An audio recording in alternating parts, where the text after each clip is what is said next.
tonight. Better off. I'm gonna find my way tonight.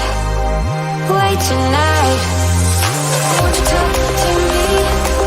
I wanna heal your sorrows. Talk to me. We'll make a new tomorrow. Talk to me. One night to find the answer. Talk to me. What makes this heart beat faster?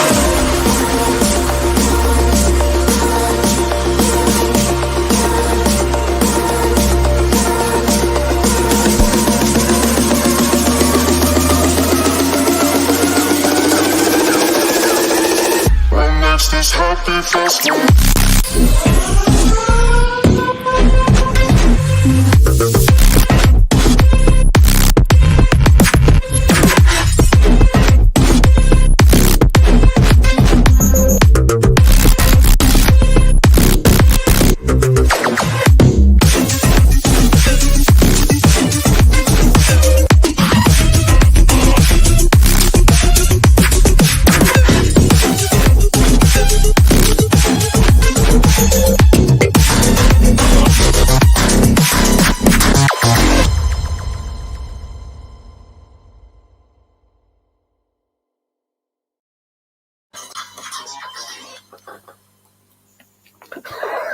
Eugene, I love that track.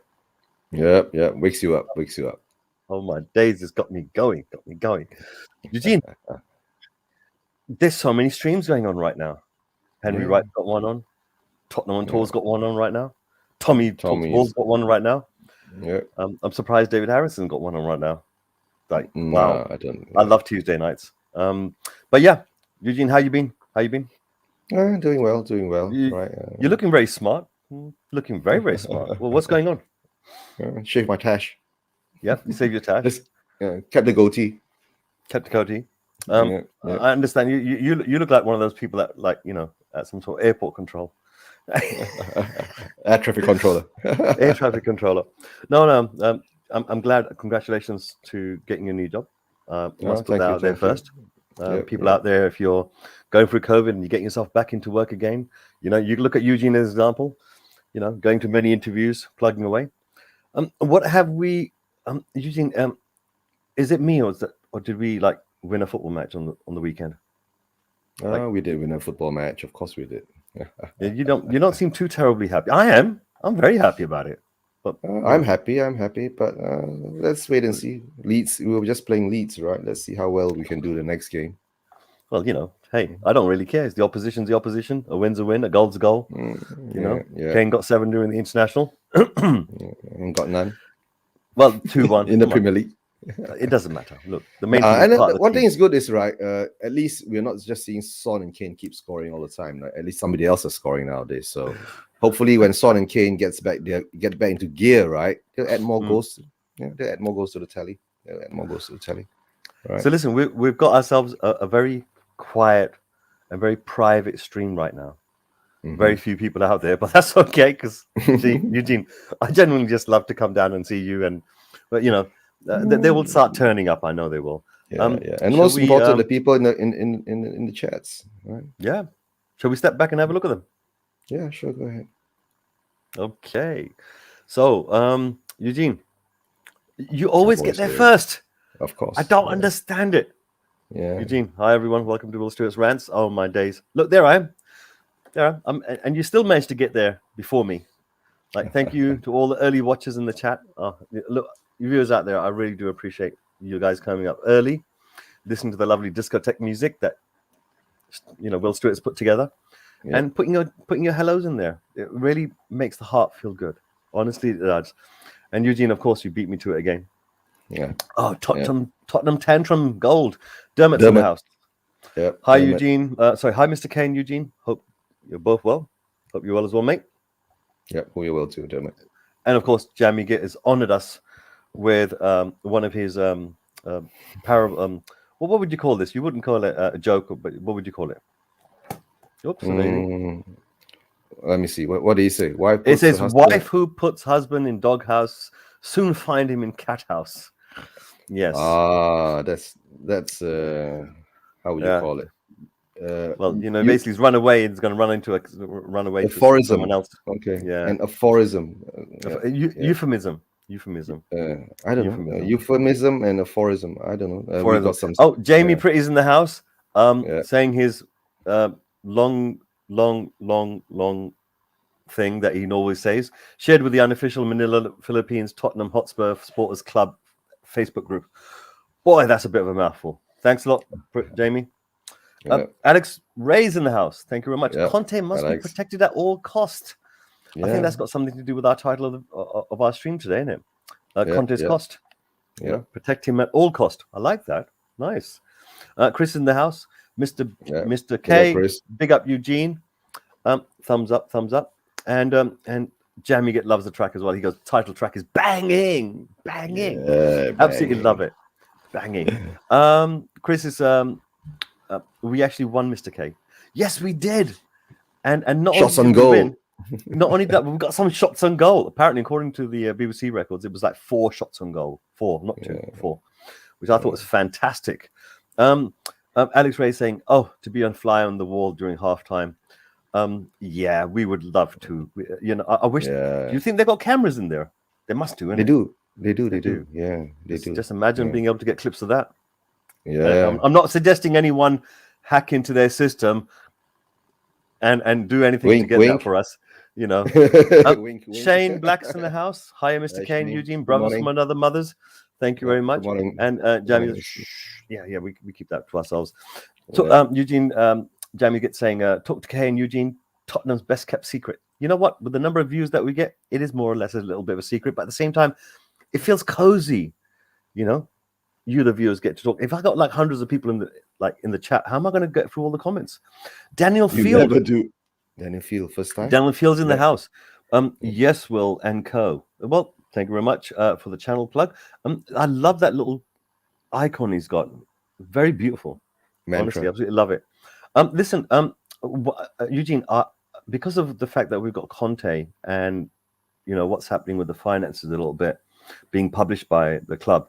I thought we'd look at some basic stuff, but I wanted somebody to come in that could actually help us with that type of understanding. So viewers out there, I'd like to introduce you to a lovely gentleman that I know. His name is Rez. Rez, how are you? I'm good, thanks, Kay. Thank you very much. You don't need thank to you for coming on. Everyone knows me. I've been all over everything. I've been streaming since 5. I know you haven't stopped. I gave up after Tottenham Dermot's channel. No, it's great to be on Dermot's channel, and I see he's in the chat. So big shout out to Dermot and to everyone. Shane's out there, Chris, Danny Field, Jamie Git is out there. So it's great to be able to talk to you guys. Talking about Jamie Git, he says, gotta say, Conte's made a believer out of me. Hell, I'd love to play for him. I'm not even a footballer. I can tell by the monocle. That's what told me he's not. Jamie Git isn't a footballer, definitely. Yeah, You're right. You're right. Rez is known. Shane Black is saying hi, Rez. Rez, did you by any chance get any type of look into the finances, even a little peruse? Yes. Yeah. You did. Just the sort of general, the general information and the sort of headline figures and stuff. Yeah, absolutely. Yeah, I mean, there's nothing that's sort of blown my hair back in all that. Yeah, the debt has increased because match receipts have gone down. Yeah, that's from lockdown. That's what's going to happen. There's nothing unusual. There's nothing worrying about that. in any way, shape, or form in terms of the actual impact that it will have on the organization that is Spurs. Yep. I mean, there's one interesting fact which I wanted to look at, which was that according to the Times, I mean, this is the Times newspaper. I was looking at some articles in there and reading them through. It stays in here that since we've had the new stadium, we've spent a whopping £400 million on players. Yeah. Now, I don't know what to make out of figures that got touted around in the tabloids. Yeah. But that's even that's a direct quote from the financial report. So those are Levy's words. Yeah, those aren't even the Times' words.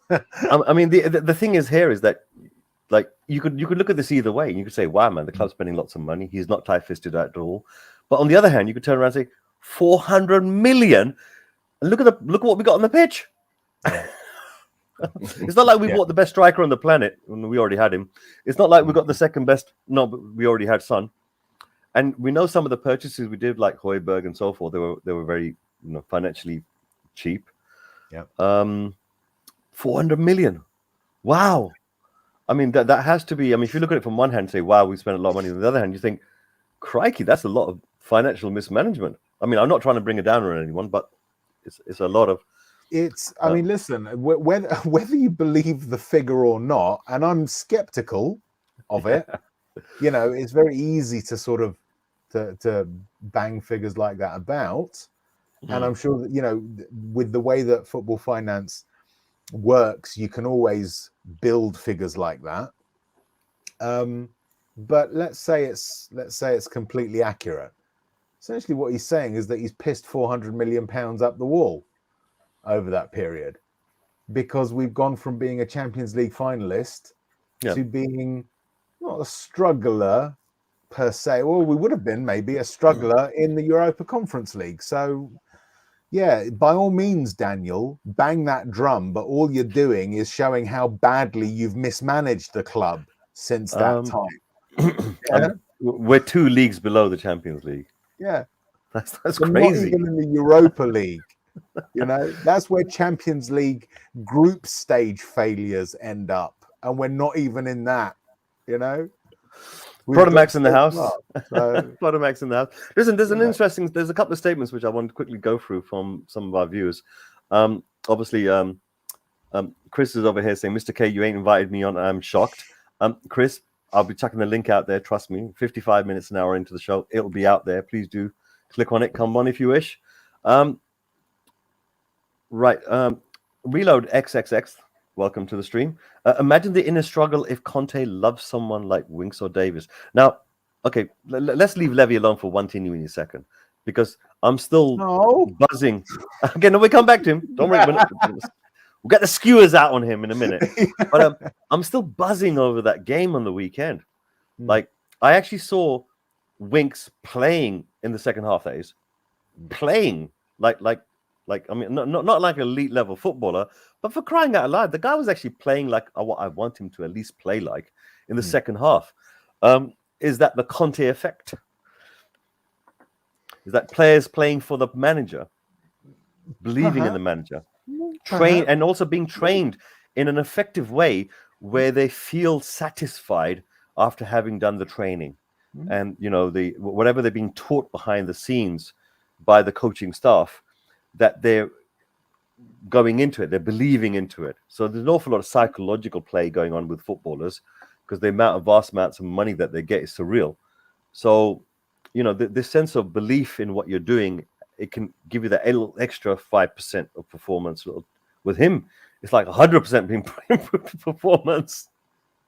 I mean, that goal that we scored was Winks crossing the ball in, Moura taking the ball away from Kane's head, which I thought was a bit sus at the time, but then he managed to turn it around by feeding it back towards Højbjerg, who smacked it into the side, into the net itself. And I thought that was he placed it. That was a beautiful little place into the goal. It really was. Look, you saw it. You were there at the match, right? You saw it live. And how did it feel when it actually went in? What was the feeling in you? Absolutely amazing. But the thing is that I think we'd hit the woodwork twice before then, or was it just the one? Kane and Sonny. Yeah, you know, the crowd was getting pumped anyway. Oh yeah, you know, before then, but it was amazing. You know, we coming back from a goal down, and it was wonderful, absolutely wonderful. I know it's only one game that we've played like this. Yeah, absolutely. But Jamie Gets already said that Conte's fire and passion, because we could see it on the side, you know, at the final whistle. Like he was literally pumped. He was pumped up like with 10 people's worth of pumping up. He was pumping the crowd up like 2 minutes before the final whistle. He turned around and started doing this at the West Ham, which is where I was at, doing this, and you should have heard the crowd respond. Everyone started standing up, started singing "Come on, you Spurs! Come on, you Spurs!" It was amazing. Question from Jamie Git: When was the last time we saw anything like this? Not in the West Stand, ever. No. Conte can change us from "Come on, lads, it's Tottenham" to "Oh shit, it's Tottenham." Right, fans. Conte can turn crap into good players like Moses. Wow. That's a high praise indeed. Scott M's in the house. If Conte loves Winks and Davis, we need to investigate to see if we somehow got a fake. Because, you know, I mean, let's face it, we thought that those would be these two players that he'd be using as toothpicks and then, you know, discarding to one side, using them as target practice, drilling his holes into. But, you know, I did think to myself that there might be some players that might up their game purely because they're trained regularly enough to perform at a certain level. And I've seen good top level teams go up against like mediocre teams and lose because the mediocre teams are playing individually, like together as a collective. They're playing at a very high level compared to the consistency, so to speak. Is that what you saw in the second half compared to the first? I saw in retrospect, what I think I saw in the first half was hesitancy, was the old hesitancy that we've had for a while. What I saw in the second half was a team that was actually again trying and actually believing almost that they had something to play for. I think that's what might have been missing over the last couple of years. You know, there was more intensity, there was more energy. I mean, the stats back it up. You know, we outran Leeds by a little bit in the first half, but then outran them by a huge amount comparatively in the second half. This for me is the Conte effect, and this is the thing. You know, a lot of people they'll fall on sort of one of either two sides. One of them will look at the first half and say that's a sign that Conte won't be able to do anything with this lot. And others will look at the second half and say, that's a sign that Conte has already done everything that he needs to do with this club. And it's neither. It's just a sign that there is work in progress. So it wasn't working in the first half. He did something in the second half. Hopefully that will become something that he will do consistently enough that both halves will be good.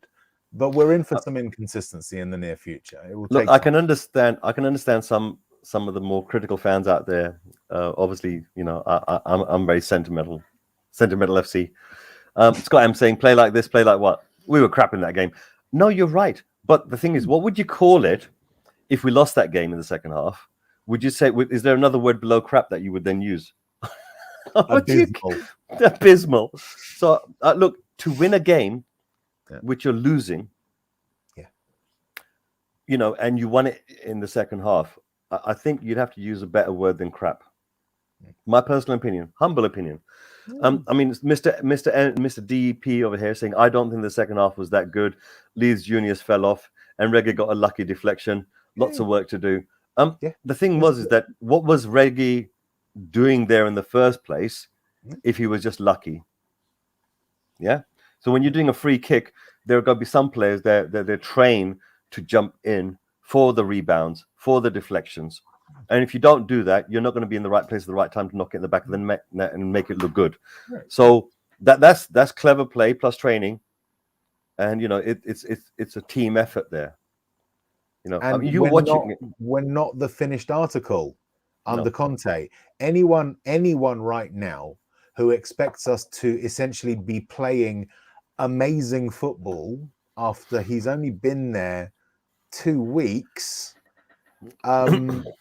is expecting a lot, is unrealistic. As Mr. DP said, there is work to do, but that doesn't stop us celebrating the wins, right? Aaron Dubs in the house. No, Aaron, it's my brother. It's my brother who's on the other screen. Aaron Dubs in the house. Oh my God, there's a Reds clone too. Each stream I've watched lately, God, the Reds are on it. Aaron, everywhere. There's 5, so I know where you come from, mate. I'm knackered. I haven't had my dinner. But on my days, I bet let you off now. My Spurs family is far more important, so I'm willing to. You're being fed with being fed with good emotions. Absolutely right. Absolutely. Jay Ashraf's in the house. Good evening, Mr. K, Lukman, and Raz. Yeah. I mean, everyone seems to know your name, Raz. What's going on here? Yes, it's true. It's true. It is the lot of the media whore for everyone to know his name, and that's what happens. Okay, listen, Anthony Gray's in the house. He thinks that I think Conte is and will play all the players at some point between now and the end of the year to get a closer look for himself and see if they're improving under him before deciding to keep, sell in January. I think that's a fair point. Now, this can lead us back to the finances bit that you were looking at. If we've had financial tightening of the belt, where the money's not coming in like the Champions League was coming in. And I remember when the Champions League money was coming in, we went for a record season and a half without buying a player, and breaking a record there. We're in this situation now where we've got less money to play with. Is Conte gonna, have a difficult time in January where, he's really gonna have to decide which players he wants to keep in January? But how can we sell them in January? It's like near impossible, nearly.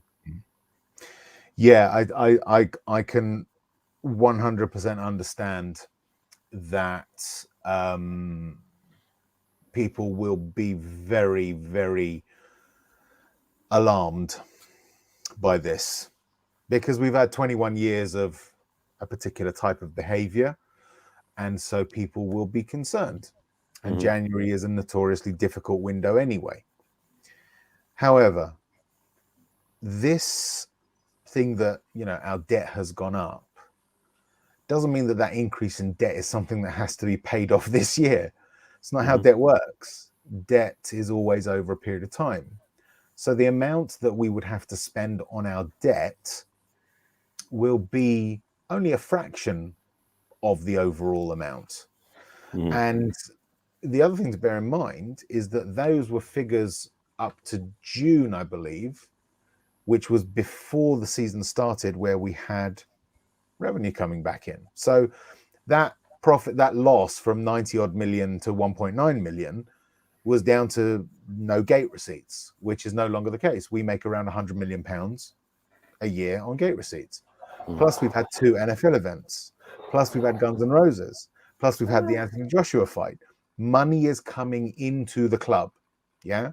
And again, as I've said a lot, it is not a case of, this is my cup, I will fill it with liquid and then drink it. It's not like that.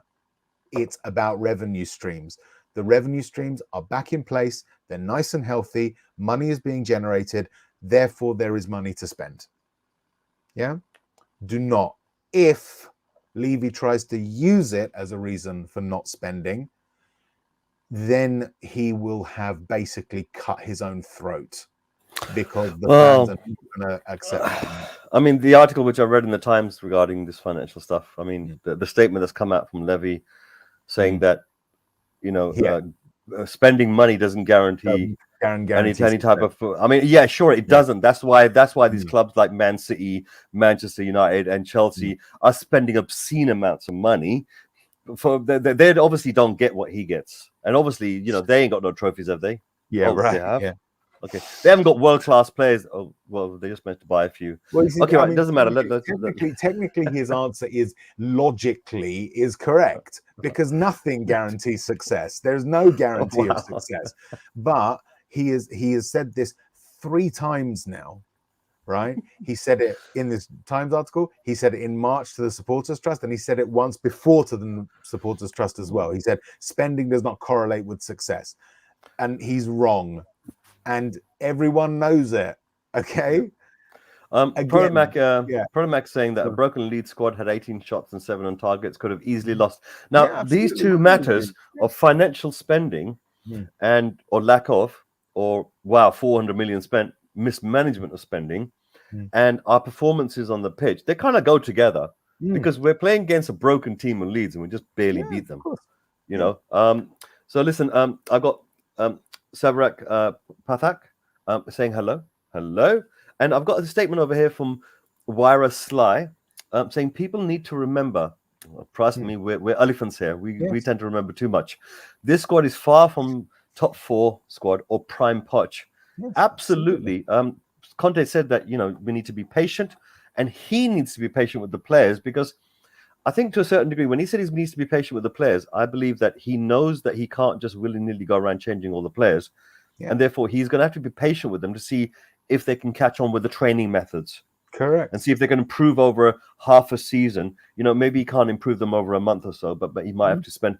So people like, for example, Dombele, we've played X amount of games so far.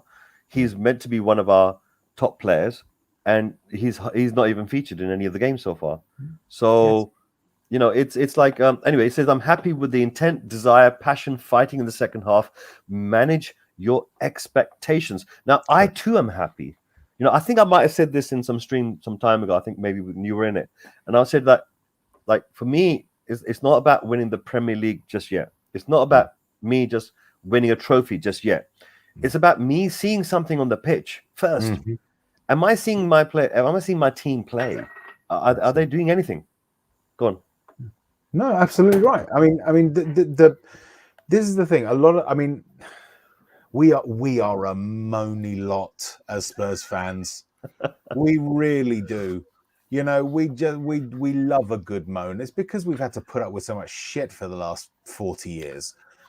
I get it, but expecting immediate change is unrealistic. It's really unrealistic. I'm going to very quickly go through some of the comments because I'm going to lose track of them because there's quite a lot coming in right now. And the viewers will start to slowly trickle in from the other streams. So all the viewers out there that have come recently, thank you very much for coming down. Please do make a comment. If you can, like and subscribe. That'd be absolutely fantastic. That's for this one. I will be putting up a list of our patrons and YouTube members, but not just yet. I just want to quickly go through some of the comments and so on. Scott M is saying, I forgot to say hello. Sorry, guys. But I'm glad you said it though. Hello, Eugene Rez. I assume the host guy must be Will Stewart. So hello, Will. Not really. He does all the music and the artwork and so on, but really behind the scenes, it's the same hands and the same fingers over here. So thanks anyway. I like that. It's very good. Obviously, I'm also doing some modding stuff as well in the chat. So some of your viewers may have seen some stuff which isn't very pleasant. That person has been banned as far as I know. I've also reported them. There we go. Need to block a user. I've done that already. Mr. J. Ashraf saying, I rather have a gradual improvement rather than the usual 4-game winning new manager bounce and then come crashing down. This way, Conte gets to see the whole picture of the crapness up front. I think that's what Conte said from the beginning, from the first game. He goes, I don't want up and down. Yes. I want us to be consistent. Correct. And if that means consistently losing first, then he'd rather see that before we start to win. Because if we do start to consistently lose and then start to win, we'll start to consistently win, and rather than the up and down. But I think we will see some inconsistent results. Because consistency itself takes time to implement. So at first, I think we'll see, a little bit of up and down. Winning games where we wouldn't expect to win and losing games that we expect to win. So I just think it's just about time. There's nothing he can do to change this personnel right now. All he can do is implement his ideas, and the time to do that is limited, especially with the 12 games in a month coming up where we without Romero. Yeah, well, especially without Romero. I mean, look, we play a game. Yeah. So let's look at them. We're playing on Thursday. Right, the game after that is Sunday, then Thursday, then Sunday, then I think Wednesday. They get 1 day's recovery and 1 day on the training pitch. You're not going to implement a massive amount of change in that short a space of time. So we have to right now knuckle down and essentially work hard. If you see Murray's in the house, hard, that's great. Yep. Hey, Murray's in the house. Just mentioning stuff that's going on in the stream. Can someone put in the private chat the comment he made, because I didn't see it at all. I've got my own full screen, so I don't see it. I will do that. I will do that in a second. Basically, Mr. DP is saying money isn't Spurs' problem. Correct. Yeah, trust me, it's not when you see how much money they've been spending. It's the people deciding how to spend it. And I think we've gone over that a number of times, where I think this is what everyone's starting to get around to, is that you can't just keep hyping up that you spent this much money and then all of a sudden, the penny drops. Hold on a second. If you spent this much money, then what the hell have you done with it? Yeah. We're in the third tier of European football, for crying out loud. We finished like 7th or 8th in the season before. And, if it wasn't for the fact that the other teams around us are doing crap, we wouldn't be in this position to even try to attempt going into top 4. I think what would be 4 points away from top 4? Now, top 4 right 4 now, points away. So I think we're very close. A win and a draw, and that's it. We're there. Aaron Dubb, right? That Spurs episode. Hope you're all right. Everyone's saying hello to you. Right, Jamie Gitt. I love listening to Jamie Gitt because he just takes me away for a little while. 0.44 long in this clip. Deuce on his hip. Baby 9 in his boots. He's the Italian hitman, the Vatican assassin. This is a song and a little poem that's been put together for Conte. Now, obviously, I butchered it. I wish there was someone more eloquent that could sing this out. I think Mari's good at this. Mari, get on here, mate. I need you to sing this thing out. So Tottenham Tantrum, big up, guys. Great stream as always. All you legends, thank you very much.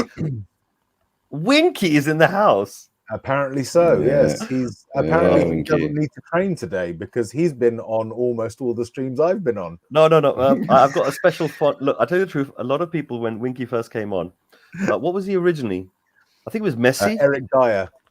No, was it Dyer or Messi? I can't remember. I saw someone as Eric Dyer earlier on. Yeah, I mean, it's the same dedication that I big up the user because the dedication he puts in. He's a bit of a troll, but it's a nice troll. He's one of ours, one of our own.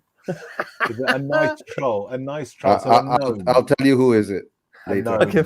No. Don't spoil the illusion. I want to keep it a mystery rather than make it history. Right. Jamie gets saying, Conte, you wouldn't want to get in his way, nor his associates, or a tombstone bearing your name would be appropriate. Scott M, lots of big love. Always Mr. K. Who doesn't know a legend like you? Thank you very much. Island Life's in the house. What's good, lads? What's good with you? What up? Please let us know. Let's have a little look and see if there's anything that's come that way. No, there isn't. Protomac, always love the calm and cool demeanor, Mr. K. Thank you very much. And Josh, the Tottenham guy, is in the house. Good evening, all viewers out there. Viewers out there, if you're into Football Manager, Josh, the Tottenham guy, is doing a bit of a stream of Football Manager. Do check his channel out. And if you remember a time when you used to enjoy Football Manager, this is the time that Josh is experiencing right now. Because obviously, once you go over the hill with Football Manager, you become a stat machine. So he's still enjoying that lovely little bit of narrative that you get for playing the game. Jamie Conte got midfield and defenders scoring. Now, if he can just get Kane, Son, and Lucas on the score sheet, will be a major force to be reckoned with. It's like the old Del Boy and Rodney. We'll be millionaires by next year. It's true. You know what it is? There's a sense of belief, and I think it came under Poch, where our team can break through and can be consistently in top 4 and can scare the living pants out of other teams, go down 2 goals, come back, score in the last minute. We want to get back to that. We want teams to be saying, "Oh shit, it's Tottenham." Yeah. Yeah. I think that's about it. We want them to think of us as a top 4 team. Every team fears a top 4 team, and that's what we want to be. Well, look, Monty the Hotspur is in the house. Thank you very much for coming round. And he says Winks dropped a 4 out of 10. You know what? I think that's absolutely fantastic. In exam terms, that's a pass. 40%. So it's better than the 0.1 out of 10 he has dropped recently. So there's still progress. It's still progress, Right. Tottenham Tantrum Gold is saying that Winky's going to get sold regardless. All right. So right. Oh, look, Eric Dyer's in the house. Winky, stop following me. You'll never be me. You can only dream. You know what? There was a time Oh my days! I remember those times when I used to adore people like Dyer. I thought, wow, man, like we've got a team, you know. Now he's been resigned to the history books as known as the Moon Boots. But anyway, Monty the Hotspur, Lucas needs to be sold. Why? Why? He's not getting any better, and he's constantly disrupting our attacking momentum, changing to a 3-5-2 and bring Dombele behind Kane and Son. I like the energy Mora's got, and if you take him away, who's going to fill that gap? The question is, how many goals would we have scored on Sunday if we didn't have Mora in? Bob Spurs in the house. Why is Rez being shy? Piss off, Bob. I'm blushing. Paul Russell's in the house. Evening to you, Russell. How are you doing? Aaron Dove. Moon Boots and so forth. The feisty between them. No pinking you. Ashraf. J. Ashraf says, panel, how do you feel? I feel all right. Okay, if Poch moves to United this month rather than next summer, I called it already. Sorry, I already called it. I already knew he was going to go. And you know what? It's his dream to go to Man United. It was always meant to be. I think maybe was it 4 years too late, but still he's getting there. And maybe he'll go there, do something, mess it up, and by coincidence happen at the same time as Conte, and they kind of switch roles. Conte got, but right now we've got who we've got, and I am grateful for what we've got. Okay. Does it matter? Does it matter where he goes? Matter? Yeah. Does it matter if he goes to Man United? It only matters if you like the person, as opposed to thinking from a tactical point of view. You know, the emotional ride that we'll have when we play against him. But he's gone though, so good luck to him. What I say is, good luck to him. It's not even the case. Well, I actually don't. I don't wish him good luck because I don't want. Because I don't want Man United to improve. It's got nothing to do with Pochettino. I wouldn't want Pochettino to go to, any Premier League side because he has the potential to make them better. It's not the fact that he's not coming to us. That doesn't matter. We've got even if we had a managerial vacancy, the only question we should think about when it comes to Pochettino is he the right candidate for us? This is interesting. Dermot's got something very interesting over here, and you know what? I think it actually does make an awful lot of sense. Winky and Dyer, look, he's talking to the two people in the chat. Look, Conte is going to sell both of you to Newcastle. Be a good place for both of them. You know what? I think to a certain degree, with what's happening with Newcastle, they could do with players like, Winky and Dyer.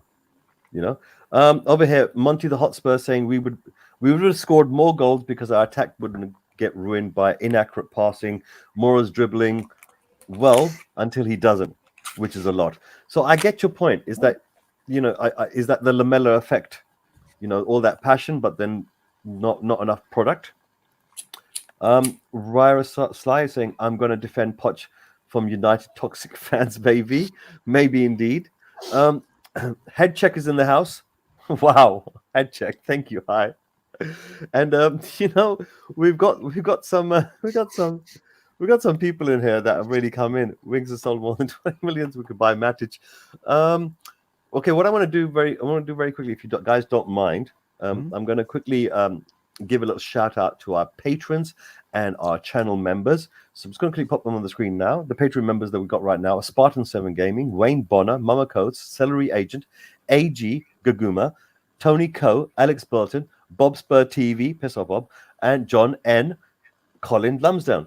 And our YouTube members is Matt Hayes, Sis Hayes, Danny Kriako, Wayne Bonner, Dan THFC, which is the Yid Kid, Tony Coe, Scott M, Kieran McDonald, and Tottenham Tantrum, Colin Lumsden again, Kenneth Tottenham Hotspur, and Dave Jones. Thank you, lovely people, for investing in this channel, not just in this particular show, but the overall channel, which is the Will Stewart's THFCRants channel.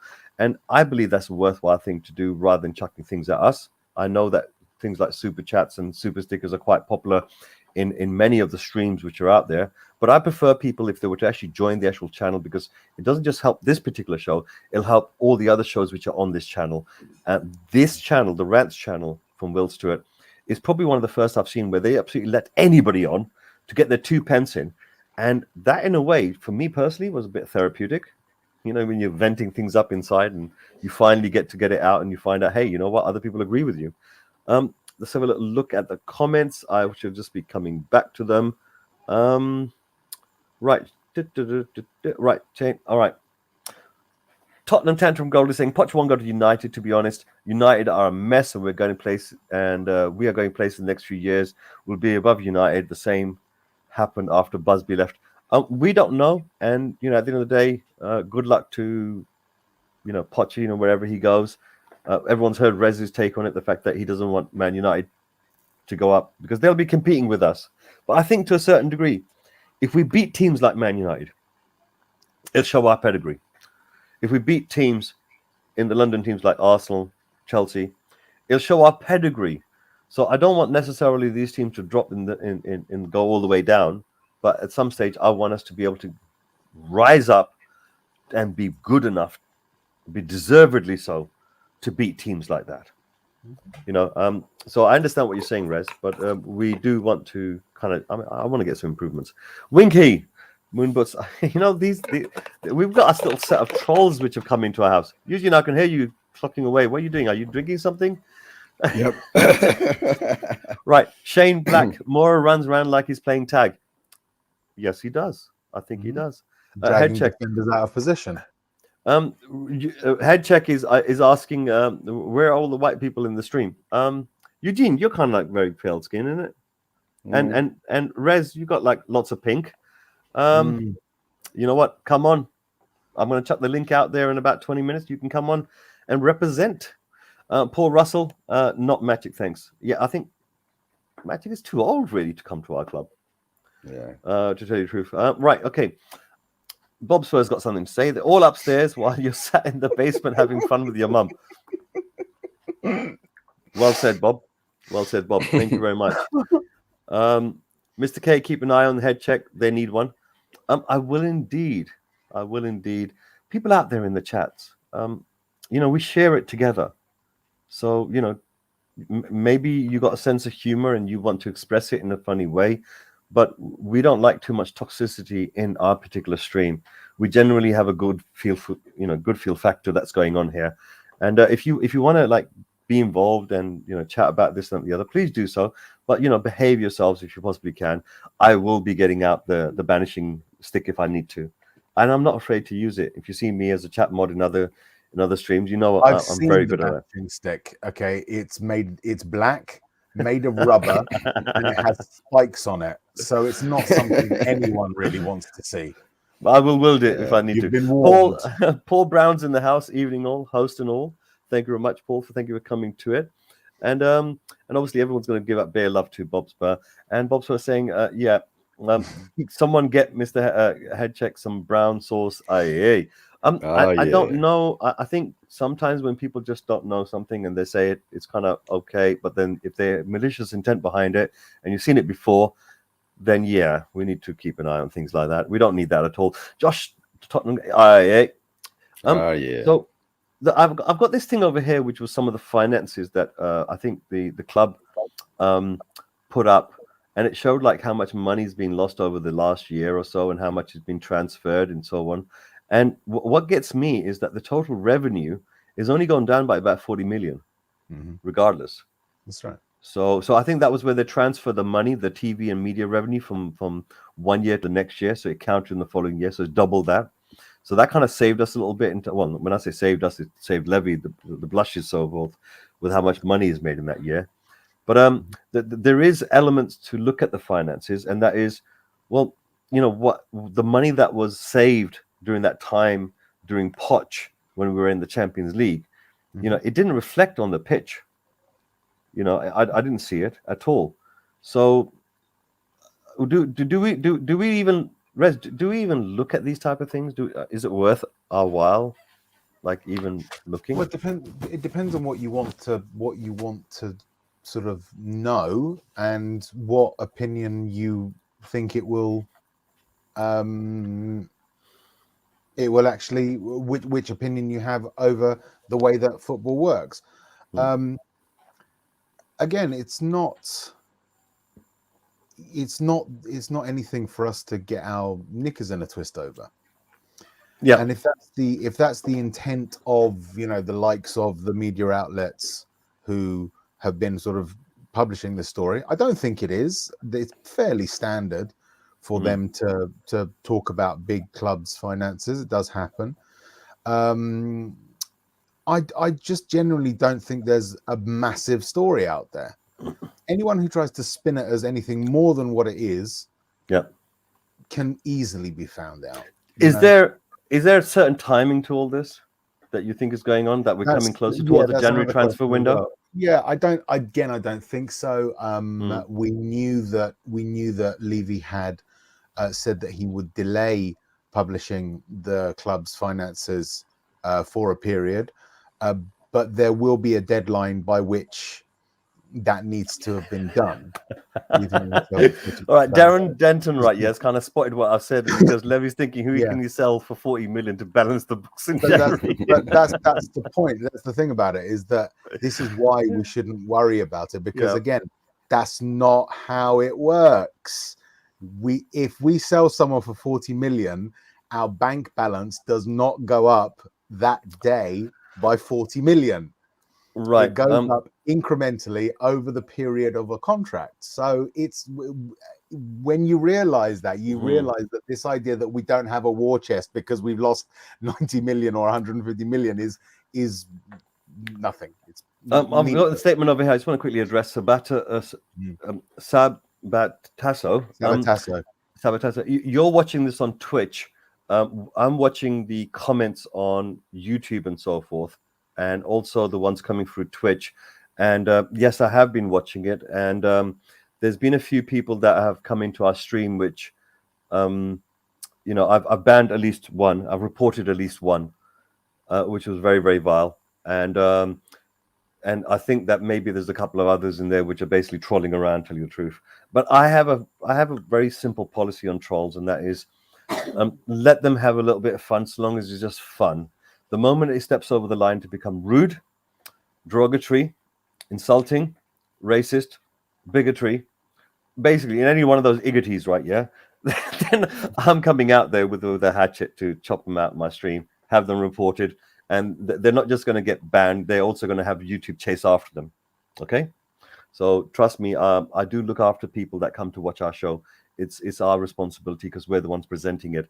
But what I'm going to do now is, look, Eugene, normally I'd wait for the 1 full hour before I chuck the link in the stream. But I know that I know there's a couple of people that wanted to come on and talk about the finances and things like that, because maybe they've got more information.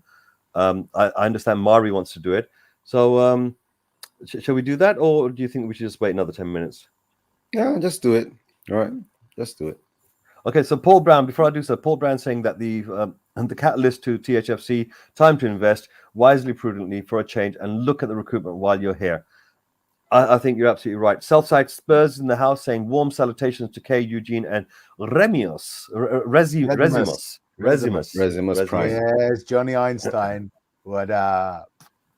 Oh, right. No. So Sabat. Okay, right. So Sabatasso is just asking because he wants to know in case he could have an input.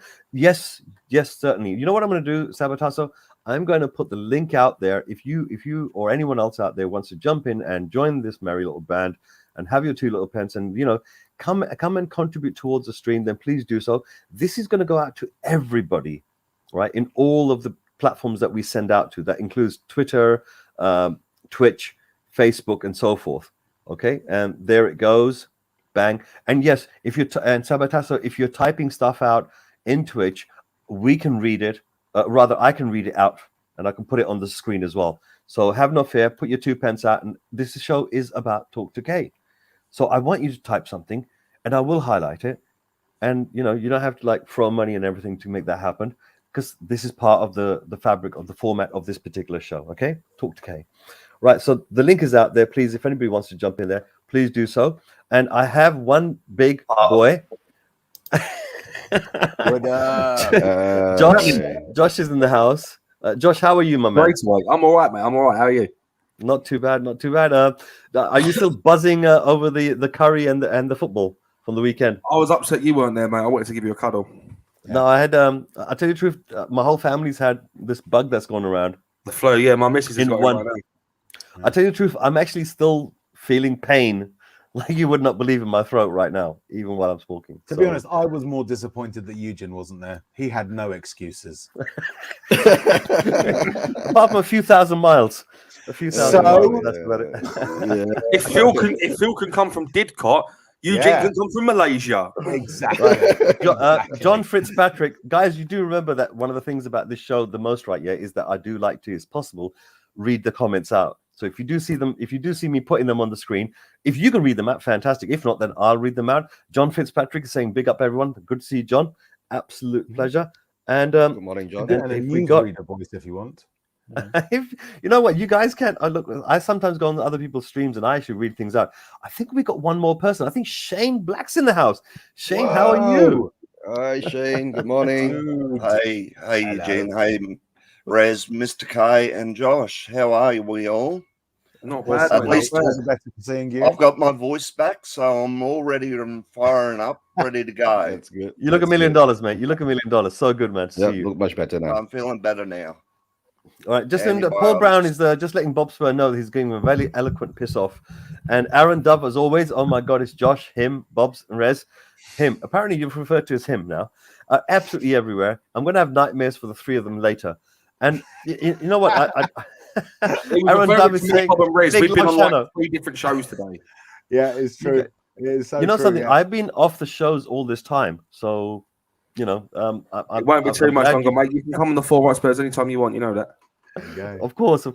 Listen, I've got someone over here. I've got a little Robin Hood that's paired, right? Yeah. Bob Spur. Oh yeah.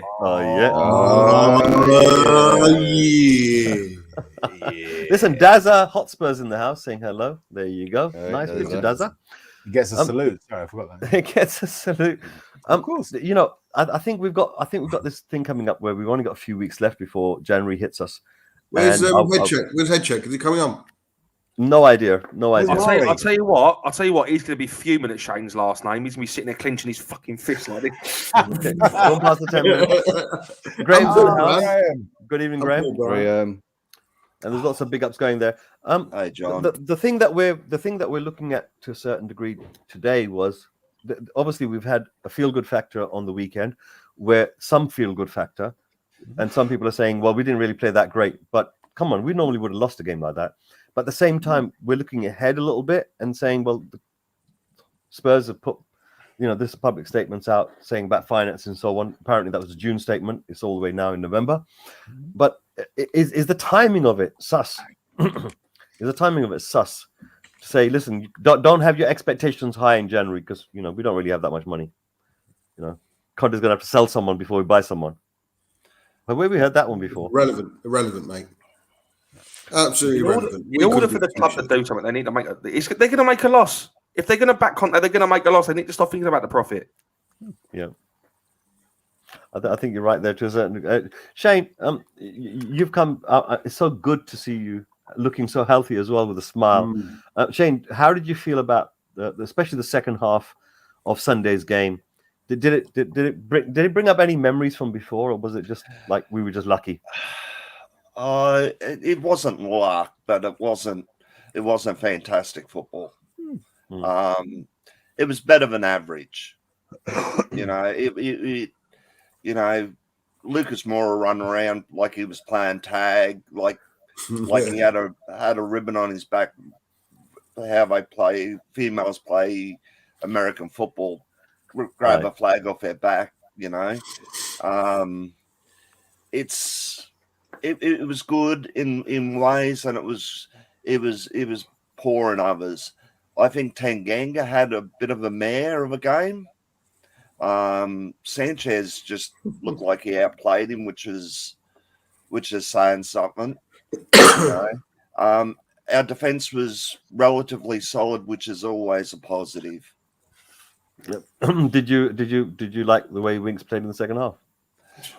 Did you get 4 out of 10 from you? Was he winky or wanky? What's the difference? He plays well. Wanky is the way he usually plays. So was he winky or wanky? Right, bit of a wanky. Self-sided saying over here, could it be that Levery's covering his ass in case the other clubs inflate their prices, knowing Conte has come in with promises of a war chest? Couldn't give a shit. As long as he spends the money, he backs. I don't care which way he does it. Honestly, couldn't give if he has to go out and busk for a couple of days and get some money together. I don't care what he does. He's gonna busk out there. He's gonna bust. As long as he backs Conte, that's it. Right, Doing a bit of 99. Going ding. Cuba 99, right? Yeah, he's highlighted something which I haven't noticed because I've not been on the other streams. Oh no, not this lot again. Big up Cuba. I love Cuba. Cuba's brilliant. Come on. Would be if I was a rich man. That's what you'd be saying. If I was a rich man. Can I just add on to what Bob just said? Yeah, go on. Just add on to what Bob just said. It's a matter of getting the right players. Yeah. Getting the players Conte wants. It's not about getting a cheap alternative. Instead of getting Skriniar, we got Rodin. Not that I'm knocking Rodin. I reckon Rodin's a good player. And he will be a good player for us in the future. Yeah. Listen, Jamie gets going, so he's got to see a man about a fridge. Literally. Up, I thought it was a joke originally, but no. You can see Harry Maguire. What? Jammy Git. Listen, there's one statement that I like to read out, which is coming all the way from Twitch. Circles. Okay, so this is coming all the way from Twitch, right? Yeah. Big up Sabatso. Right, Sabatso. Basically, Conte more or less took responsibility for both halves in the post-match interview. Yeah. Wrong tactics and strategy in the first half, and adjusted in the second half. Higher wing backs and more pressure from the entire team, which reflected in the amount of running that they did. They outran significantly amount a team that's known for running. Sabatso, are you a coach? Is that Stelios? Listen, guys, you know the financing side. I think Mari wanted to talk a little bit about the finances, but he's still. Hello, Mari. How are you? Hi, Mari. Hey, my brothers. Viewers out there, viewers out there. In case you don't know, I didn't get a chance to plug Bob Spur and his channel, but maybe a lot of you guys already know that. But Mari has a Love Lounge on Wednesday, i.e. tomorrow, which is about the same time, about 10:30 GMT, and it's an absolutely amazing show. And there's not enough people that know about it, and I want you guys all out there to go and find Mari. Mari, what's the name of your channel completely? What's the complete name of your channel? Mari at that Spurs episode, which is right there. Yeah. Brilliant. Well, I finish work at 10:30 tomorrow night, so you know full well I'm tuning in and listening to you on the way home. If I had to sum up the Love Lounge in one word, I think it would probably be. Yeah. Can you plug Johnny Einstein's channel as well? Johnny Einstein.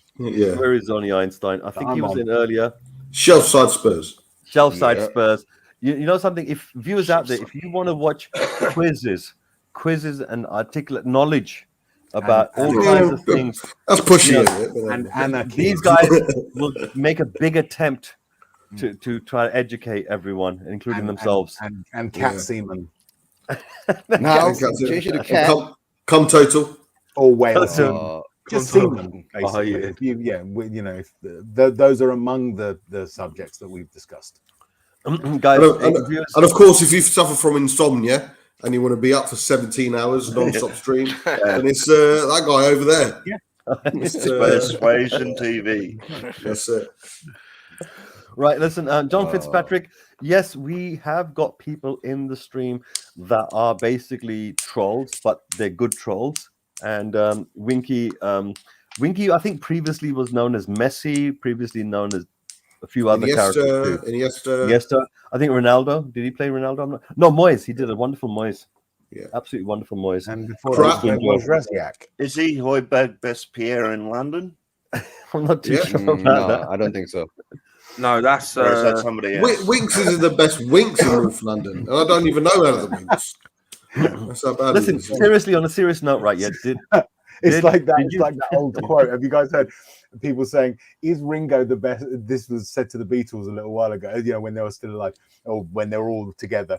Is Ringo the best drummer in the world? And John Lennon turned around and said, "Ringo isn't even the best drummer in the Beatles."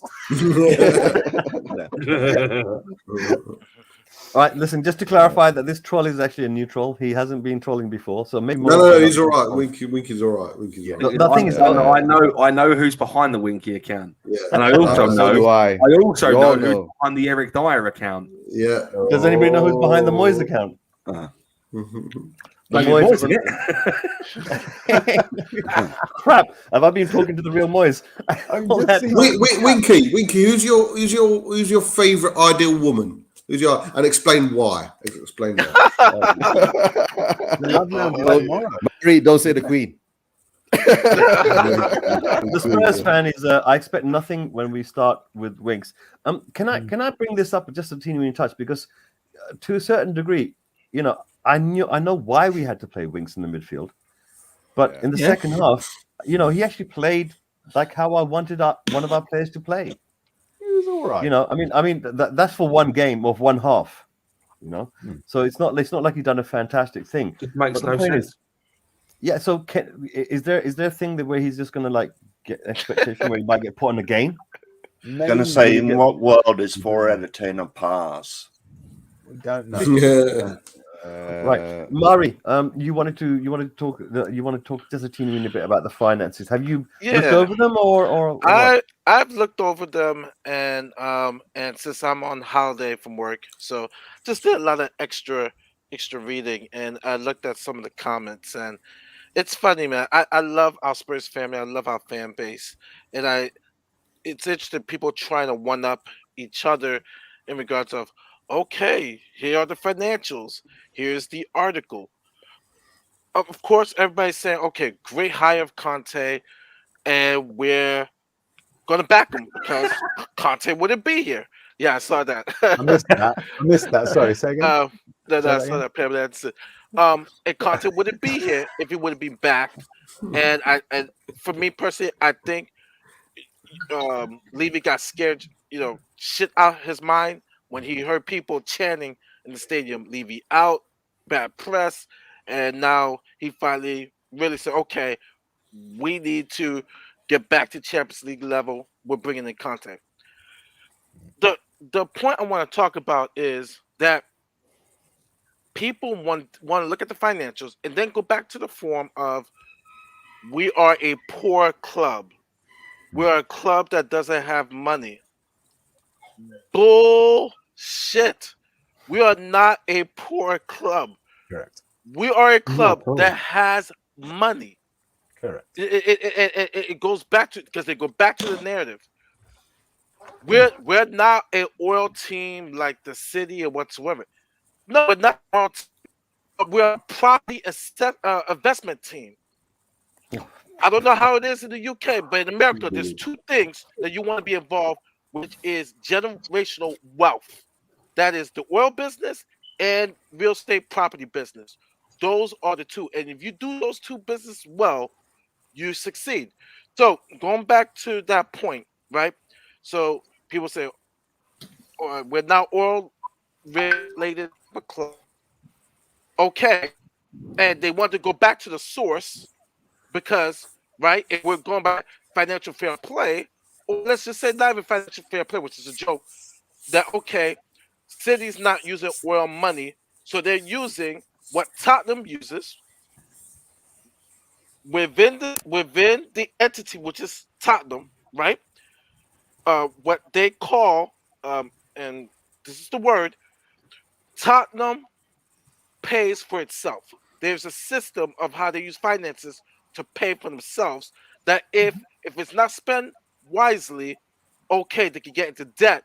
But outside of that, where Tavistock comes in, Enoch, Tavistock, they have money.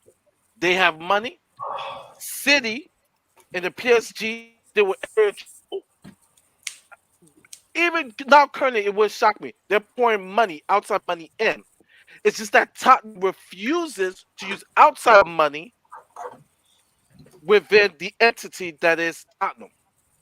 And a lot of sports franchises do that. There's some sports franchises that use whatever line of business when they got their money to pour into it.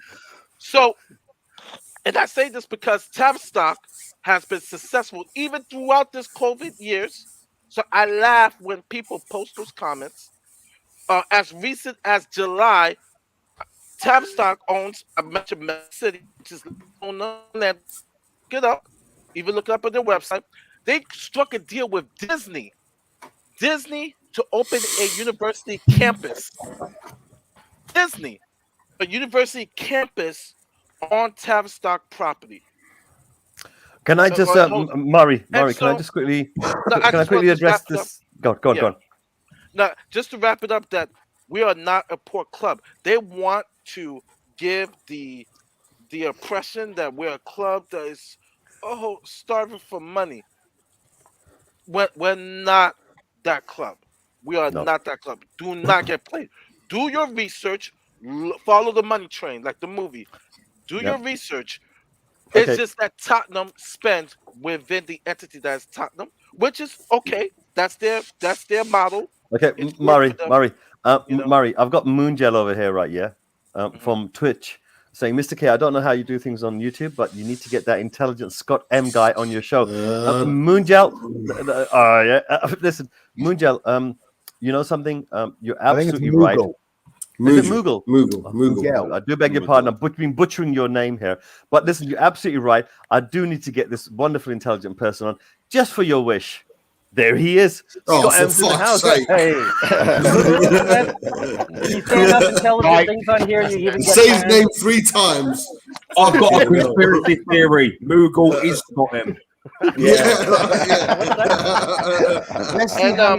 Let's see how many comments he posts after this. Shall we? Hold on, I have to turn off my camera for a second. I agree with George. It says it's their money. They spend it how they want. I totally agree. But I'm just saying, don't give the impression that you're a poor club. We are not. That's all I'm saying. From the articles that have come out, that is just that impression of we're a poor club. No, we're not. Can I Joe Lewis is can I just interject here a little bit very quickly? Banking. Right? Now I'm in Orlando, Florida, for George, and I see it every day. I've seen the success. Yes. There's a couple of okay, right. I think a lot of people have basically seen this, and their sense of jeopardy and their worries about what's going to happen in January is making everyone go, oh God, it's the money train. It's the money train. I know that's you, Josh. It's the money train. Fucking money train. Wesley Snipes is going to turn up out of nowhere. Hey, mate, Sorry, guys. Listen, smoking. Listen. Let Rez finish off what he's saying. Sorry, mate. There is a train going past. Guys, who's got a train? Who's got the train? It's like a money train. It's a money train. Snipes and what's his face? I think people have sort of their fears over whether or not we're going to spend in January is elevating the alarm that this thing has brought about. Okay, whenever a big club publishes its finances, it does appear in the newspapers. All right, every club, when it does its financial reporting, has to produce a narrative report as a forecast and a description of what has gone on. Okay, this is not news. All right, Mari's right. We're not a poor club. Okay, but I really don't recognize any attempt right now of trying to set anyone's expectations. I think it is just the media have decided that because Spurs have announced their finances, they're just going to report on it. Okay. And the other thing I do want to address, again, Mari, you're right. You're absolutely right. Joe Lewis is a very, very wealthy man. Tavistock is a very, very wealthy set of investments. Okay. Unfortunately, and it is unfortunate, pumping money into a club isn't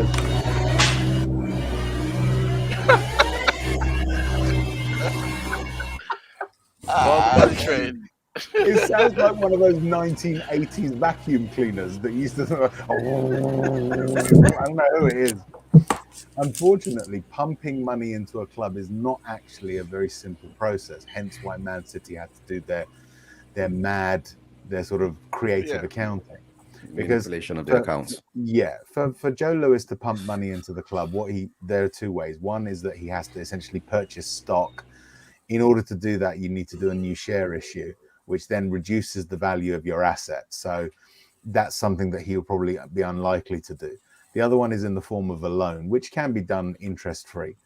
But that, again, is not something that very many people do. I mean, Abramovich did it with Chelsea, but he stopped. He's not pumping any more money in, if that says. The thing that you've got to bear in mind is that as a club, we have revenue. We've got revenue of between 450 million pounds a year. Okay, that's sufficient. That really is actually sufficient, as long as the proportion of that revenue that is being spent is sufficiently high. That's where the weakness is. That's where the problem with League is. And I've tried desperately to get people to understand it's not a cup that needs filling and then you empty it. It's a tap that keeps flowing, right? All right, guys,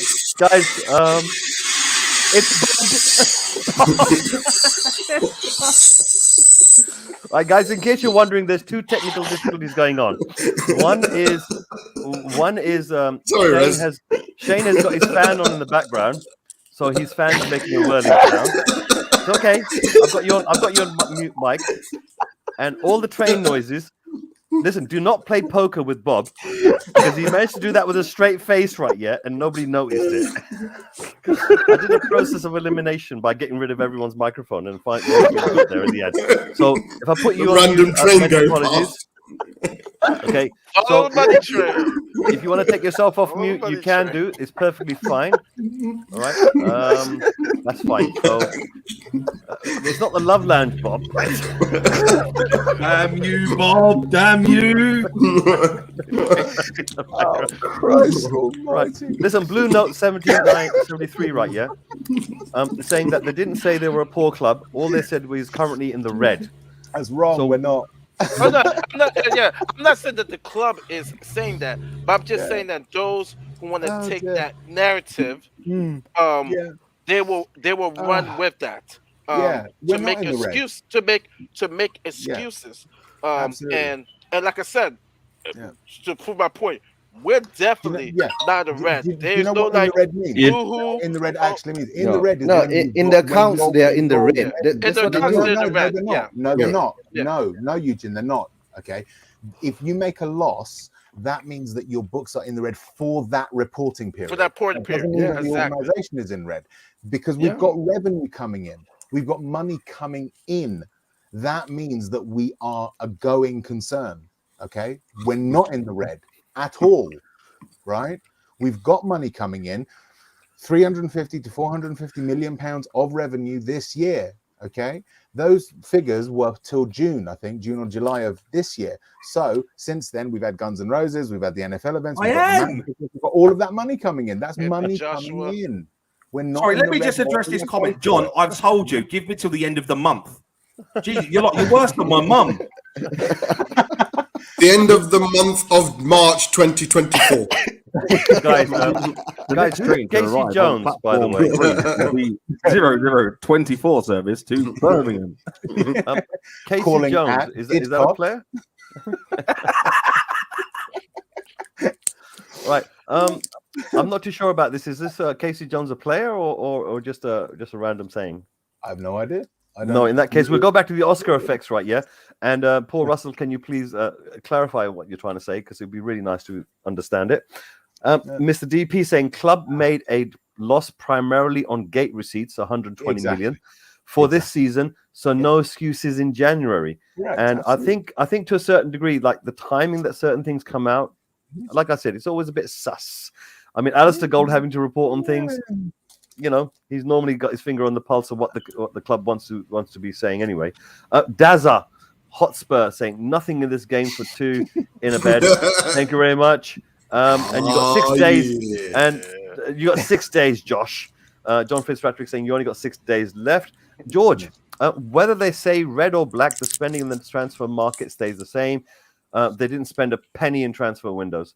Yeah, peeny. You know what? Peenies. Yeah, absolutely. No, George is right. That's what we're worried about, is about the fact that they're not spending. Look, if he tries that, if he thinks he can get away with that, he's sorely mistaken.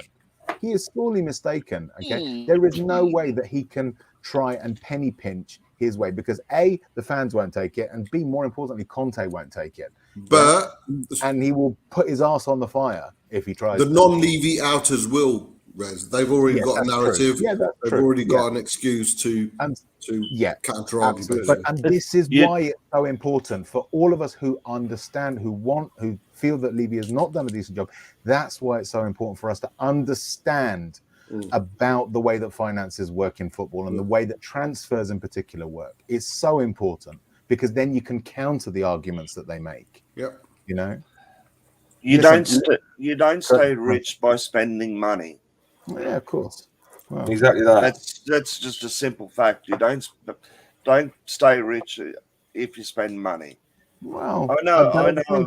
You've got the there's another expression that says that the man who spends less spends twice. That's what Levy's done. The reason that he's in this position is because he spent so badly, because it's always been about the deal rather than what's best for the club. And the hope that most of us have might be a forlorn hope, is that he's learned that lesson, right? If he hasn't, we will take him to task over it. We will. George is right. George is right. We just don't know, mate. Yeah. We'll see. End of Jan, we'll have all our answers. Absolutely. Platform 11 will be the 1820 Avanti West Coast. All right, guys. Bring us back to no. Protomac saying, would you rather play? And come back to the football side. Come back to the football, just because what it is, there's correlation between the finances side and the footballing side, right? The two go hand in hand. So sometimes we're seeing things on the football pitch, decisions being made in terms of what players get selected, what players are actually transferred through, and what people put out on loan, and they got to do with our finances. So bring us back to the football a little bit. Is Protomac is saying, would you rather play Dyer as a central defense midfielder? Personally, I don't trust his football IQ as a centre back. I think we've gone. I think maybe we've had discussions about Dyer many times in the past, that he just wasn't good enough as a CDM, and he's just not good enough as a central back either. But just to let everyone know of something about super chats, Aaron Dubb has put in a super chat saying, just a contribution for a good stream and a lot of laughs. Thank you very much, Aaron. Much appreciated. Protomac, Don Fitzpatrick is replying back saying Dyer gets overrun in midfield, and what he has done wrong in centre back, and what has he done wrong in centre back this position this season. I think to a certain degree, when you're playing in a central defensive midfield role, you're going to run around a lot more than you are if you are just a straightforward centre back. So therefore, if you have issues, then you're going to get exposed more in the central defence than you are if you're in the centre back position, because you're the last line of defence. So I think that's what's happened in the past. We've seen him play. He's been exposed many times, and this is the reason why. If somebody wants to quickly get on with this one over here, right? Someone want to take this one on? If we don't spend while Paratici is there, how Levy can Levy change? Clearly, we're not really. Well, I mean, this is it. This is what we're waiting to see. You know, will he spend? Will he allow money to leave the club? Spend wisely. I don't think Paratici has enough.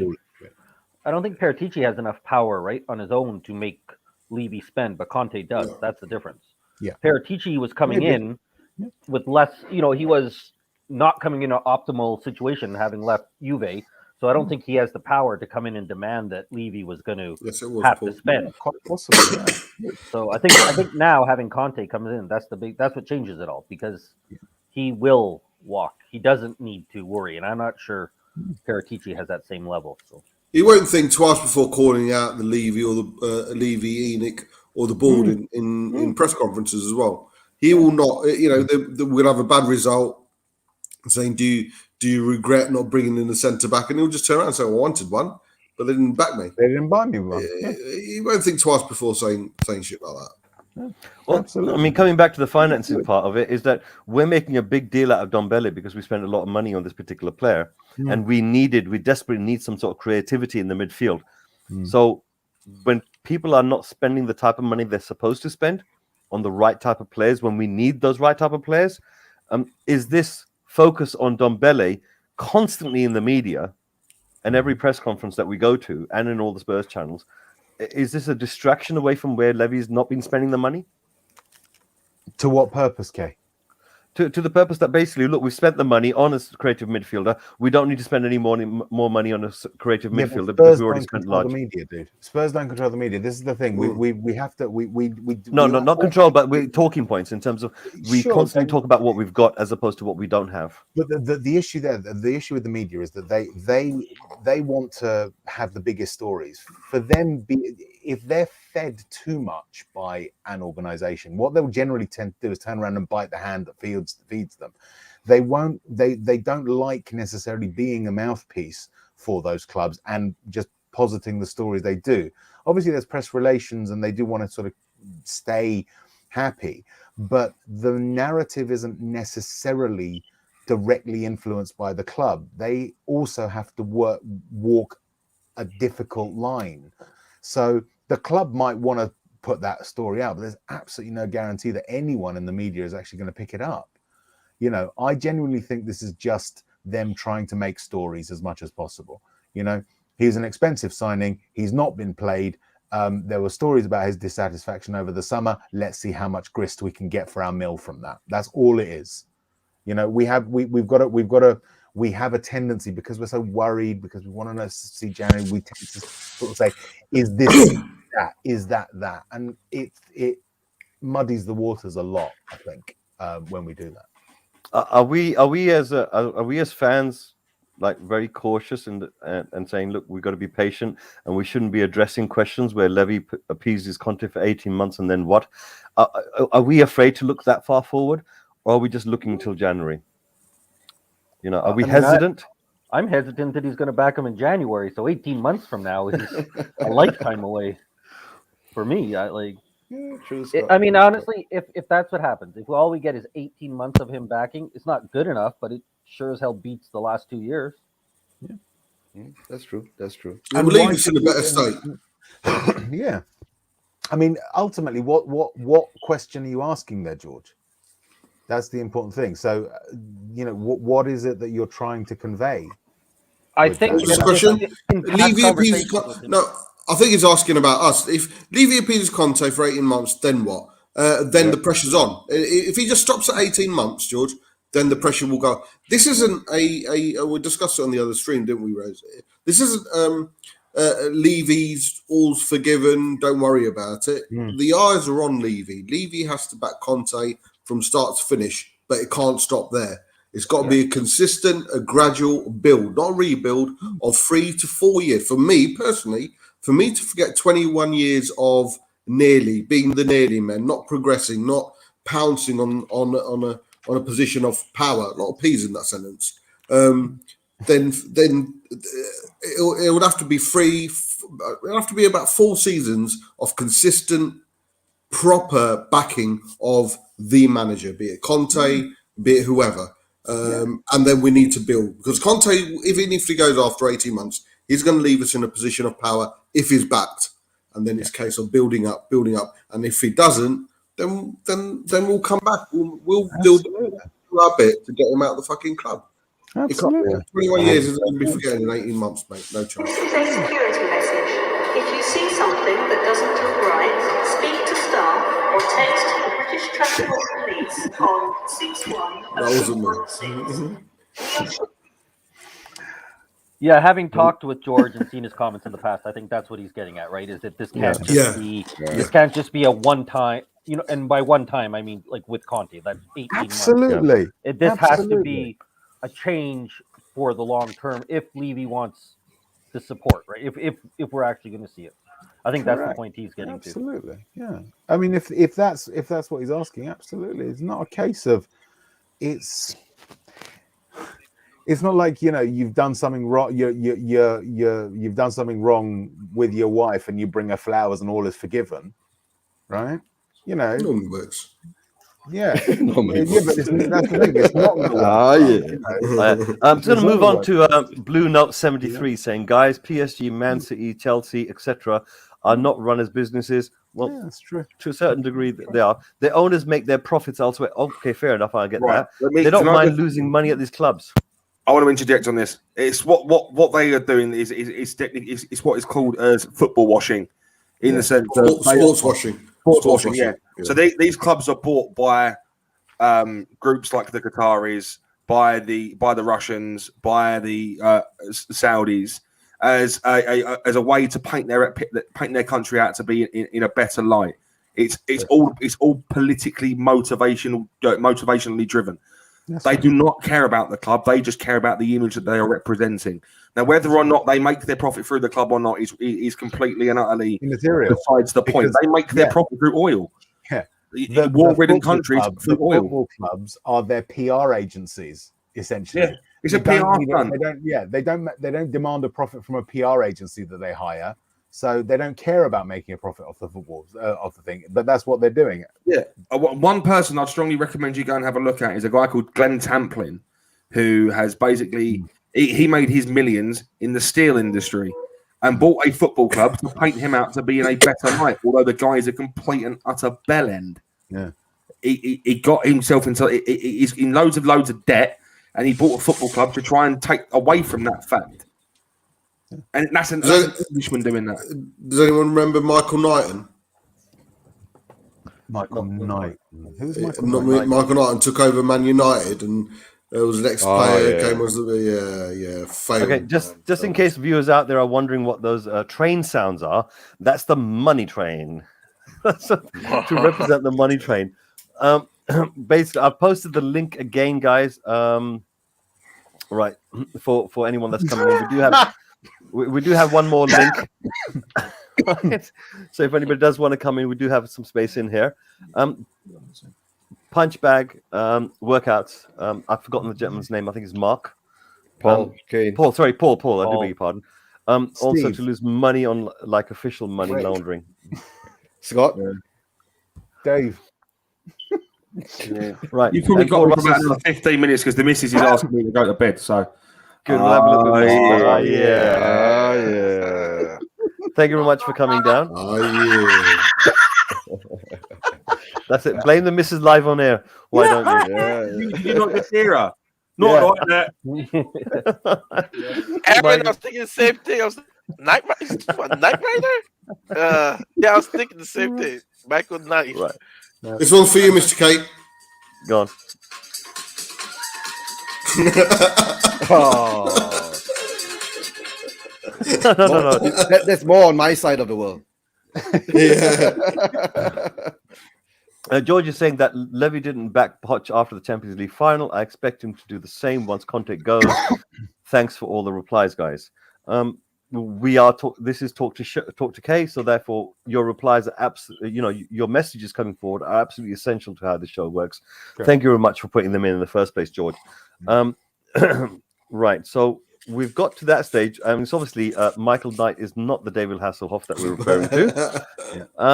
And obviously it's Josh, Paul over here 100% agrees with you on that one. Yeah, it's facts. I mean, Paul Russ is saying that you can't stop investing as a club. You stand still, and others clubs will overtake you. We didn't spend for around 500 days. We all know where we are now. Now that was a major kick in the nuts for the progression that Pochettino took our club.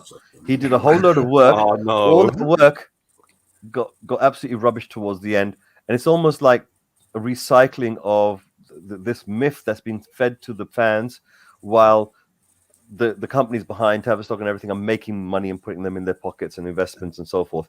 We do have one more guest I'd like to bring on if possible, and that is Hoover99. Thank you very much for turning up. Josh might stay for a little bit now. How's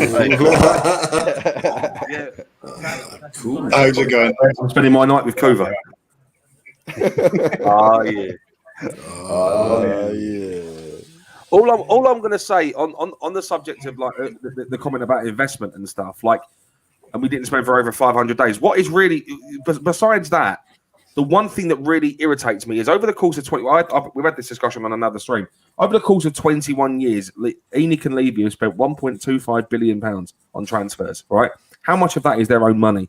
When you look back at the likes of Alan Sugar, who invested every last bit of money that was spent was money invested by him from his companies, not the club's money, his money. Directly from Amstrad. All the profits he made from Amstrad were put directly into the club to bring them back on board or bring them back afloat. ENIC and Levy are profit merchants. That is all they care about. All they care about is getting a bargain. They don't care about this is why managers like Conte before now would never work under our system, because we like to buy players on the cheap, develop them and then sell them on for a profit. We are not about buying players for 60, 70 million pounds in one hit, because there's no resale value there. Yeah, that's right. Yeah. He basically they make a profit. They don't need to invest. That's their philosophy. And Josh, it goes to the argument with those who say, "Oh, we spent such and such dollars within the years." No, we didn't. But who did we sign? Like literally, like the comment says, we signed Gedson Fernandez instead of Bruno Fernandes. We didn't get Dybala. We've got to be careful with that one. This is the thing. A lot of people, it's very easy to say in hindsight that because Bruno went to Man United, we didn't get him and he did well, that's a failing. We don't know. He might have come and been shit for us as well. You don't know. The same thing about Tomiyasu, bro. Like, you look at Tomiyasu, man. We were supposed to be getting Tomiyasu and we got Romero instead. No, I get that, man. But Emerson. But it's part recruitment. It's part recruitment, but it's taking the chances, because we've always seemed to go for the second and third choices, and it seems like a lot of the first choices. Well, the argument there, Mari, is that Ndombele and Lo Celso were not second choices. You know, it's not that we have. Lo Celso was the second choice behind Bruno Fernandes. We can't say. Gedson Fernandes was. We can't say. No. I remember we were going. Listen, we can say buying this player was bad. We can say that. That's absolutely valid. We can't say not buying this player was bad, because we don't know what that player would have done for us. We can only look at what they did for the club they actually went to. You know, that's the point. So we can criticize the Ndombele transfer. We can criticize the Sissoko transfer. All of these transfers that we bought that have not delivered for us, that we bought because we were going to sell them on. We can criticize Gedson Fernandez bringing him in because of what he did, absolutely. But Rez, I'm the opposite. Just one second, Mr. K. I'm the opposite to that, Rez.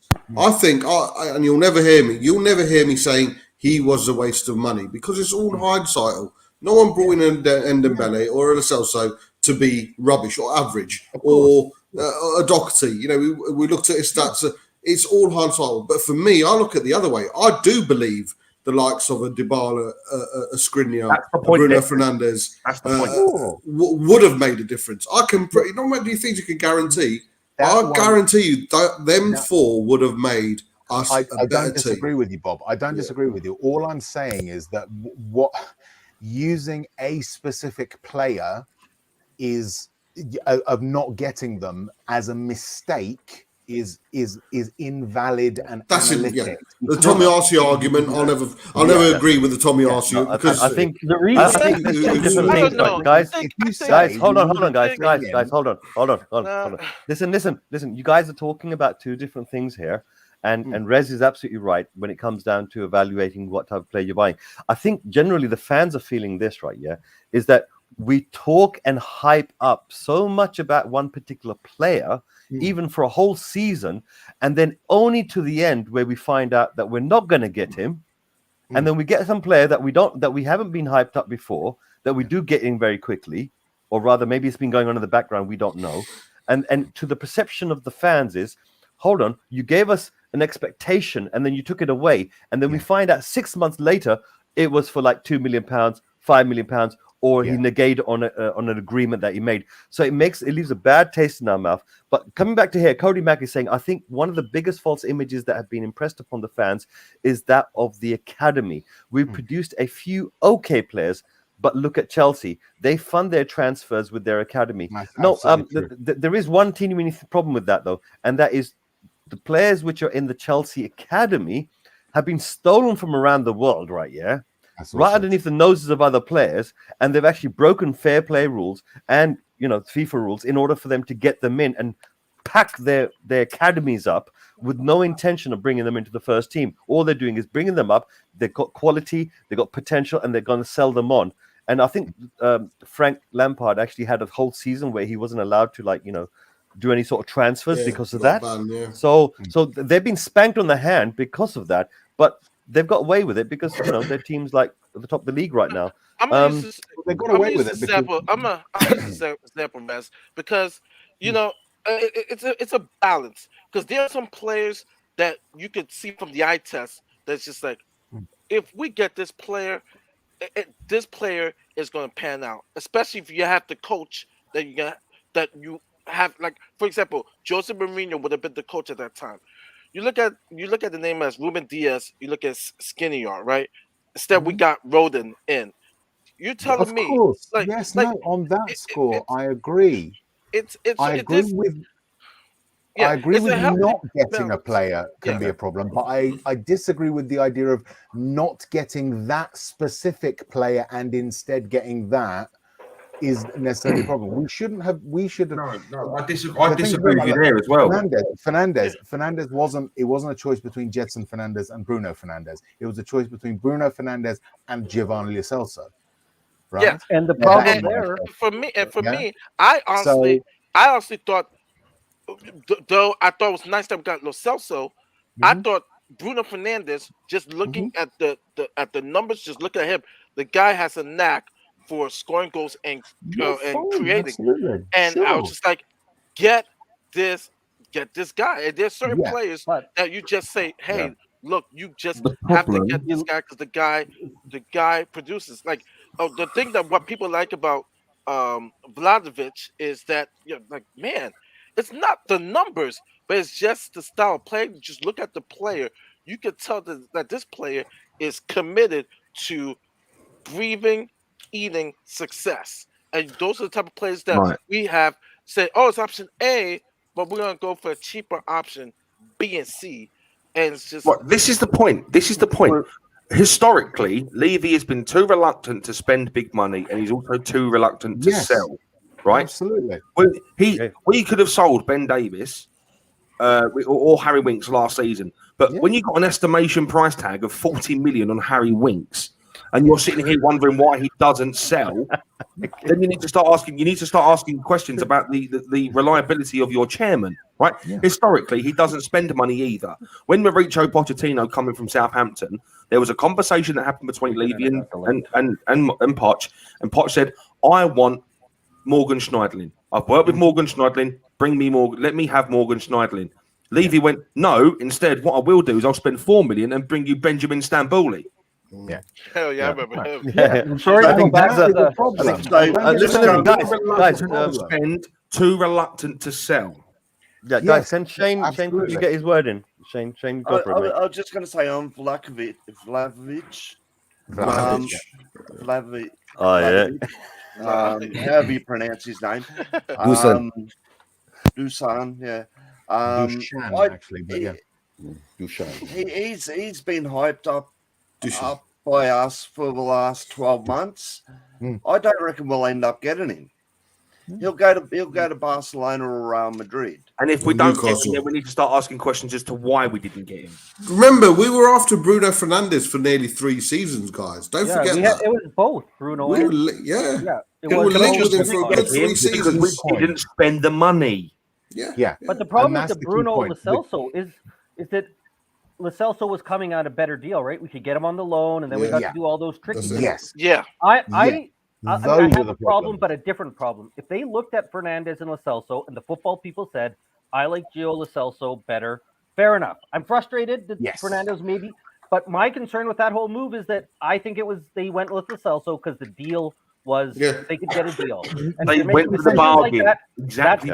That's the problem. The loan plus 5 million a year. I don't think that's the case with Lo Celso. I think that was Pochettino's choice. He was Pochettino's choice. But Argentinian versus with Argentinian.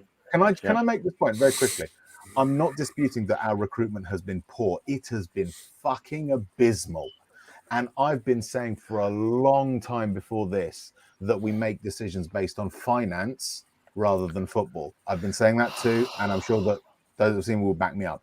The point is that it's not a case of because we didn't get this player and instead got this player, that is automatically a problem. It is if we get this player for the wrong reasons that is the problem, not that we missed out on anything. Those are two separate issues. One is poor recruitment. The other is making decisions for finance instead of footballing reasons. The two are not necessarily always linked. But they cause problems. Can I bring this? I think they have been for us lately. Scott, can I bring this conversation just around to this particular statement, because I want to bring Kuva 99 into this, right? Yeah, the reason why is because Kuva, you've watched Football Manager like before, right? You know the software game, correct? Yep.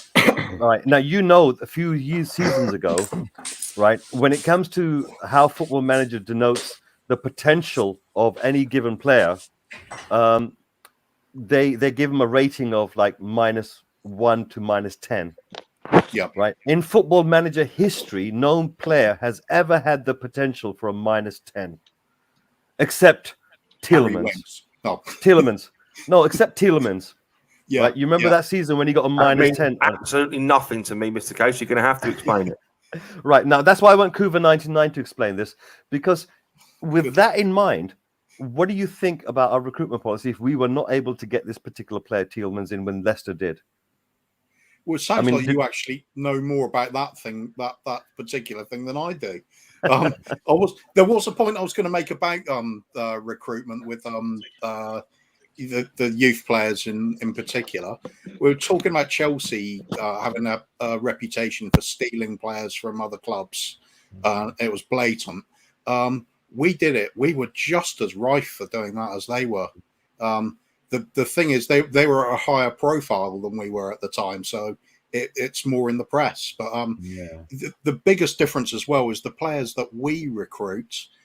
Our club has a terrible habit of ruining careers before they start.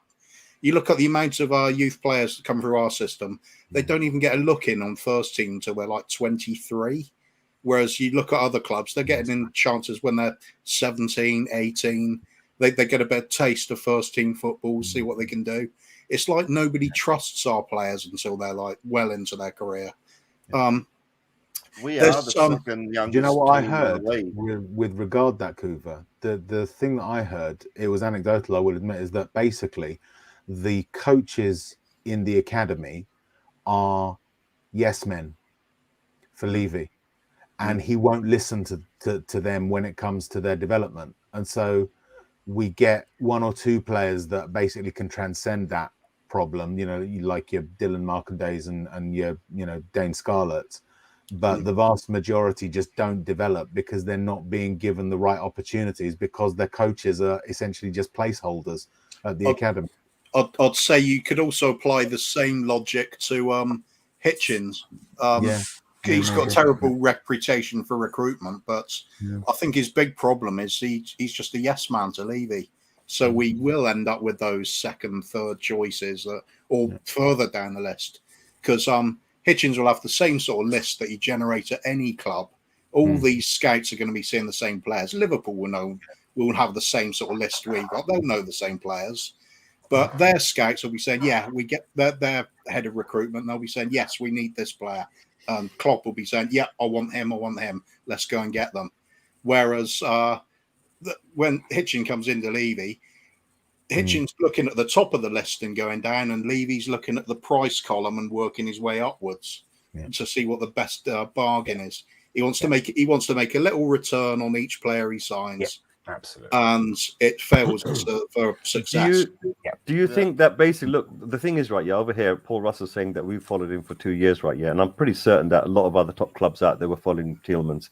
Now, the question here comes right into is the fact that if the noise is being made that we're following a particular player, then the other player that is not getting the noise, there the negotiation can be like put into the realm of leviness, right? Yeah, where he can turn around and say, okay, give me him for 1 year on a loan, then I'll pay you £5 million a year, and so forth and so forth. And that's the type of deal that gets struck up. But for a player like Tielemans, for example, he did come on loan the first year. And then they did pay a nice big hefty fee to actually get him on board. And that may be a proposition that Levy finds is not profitable enough, or that he looks at it from a business point of view and says, look, I can get this deal over here, which is better and cheaper and allows me to kick the can down the road, and I can get my managers to take the flack. And basically everyone's talking one way, but the action's happening the other. And I think, Rez, this is the point that a lot of viewers are trying to make right here, is that we make a lot of noise about a particular player, 2 years or 3 years or something, and then we don't get them. And the guy that didn't make no noise at all, like we suddenly get them in. Yeah. And, you know, it's I think the thing about the academy right here, it's absolutely, you know, scouting department shambolic. The academy right here is not producing the type of players that will go into the first team. There's not enough of them coming through. But this thing about the scouting department right here, I think I was on a stream like with Paxton Road some time ago, maybe 6 months ago, and I said to them that when I looked into what type of coaching staff that we've got at Tottenham Hotspur and also the scouting staff and so forth, I don't see hardly much there. Right. And they didn't understand what I was talking about. But now Paratici has been given the remit to revamp our scouting network. The scouting network, yeah. Because it's the same principle where a manager, one of the things that Conte apparently, you know, fell apart was because we put a limit on the number of coaches he could bring in. Because he's penny pinching in every department. Coaching, scouting, you know, wherever he can squeeze just a little more out. Historically, all Levy's cared about is a bunch of fucking yes men. That's all he's ever wanted. Guys, this is the type of listen. George over here, right? Yeah, is highlighting something to me, right? Yeah, which I've been trying to get out, which is basically it's not the total value of the player. Correct. It's how the payment structures are. Correct. Right. With Lo Celso, maybe he's worth £45 million, and that's what we're going to pay. But we're only paying $5 million a year for him, or $6 million a year for him. Right. Whereas for Tielemans, it would be a big chunk up front.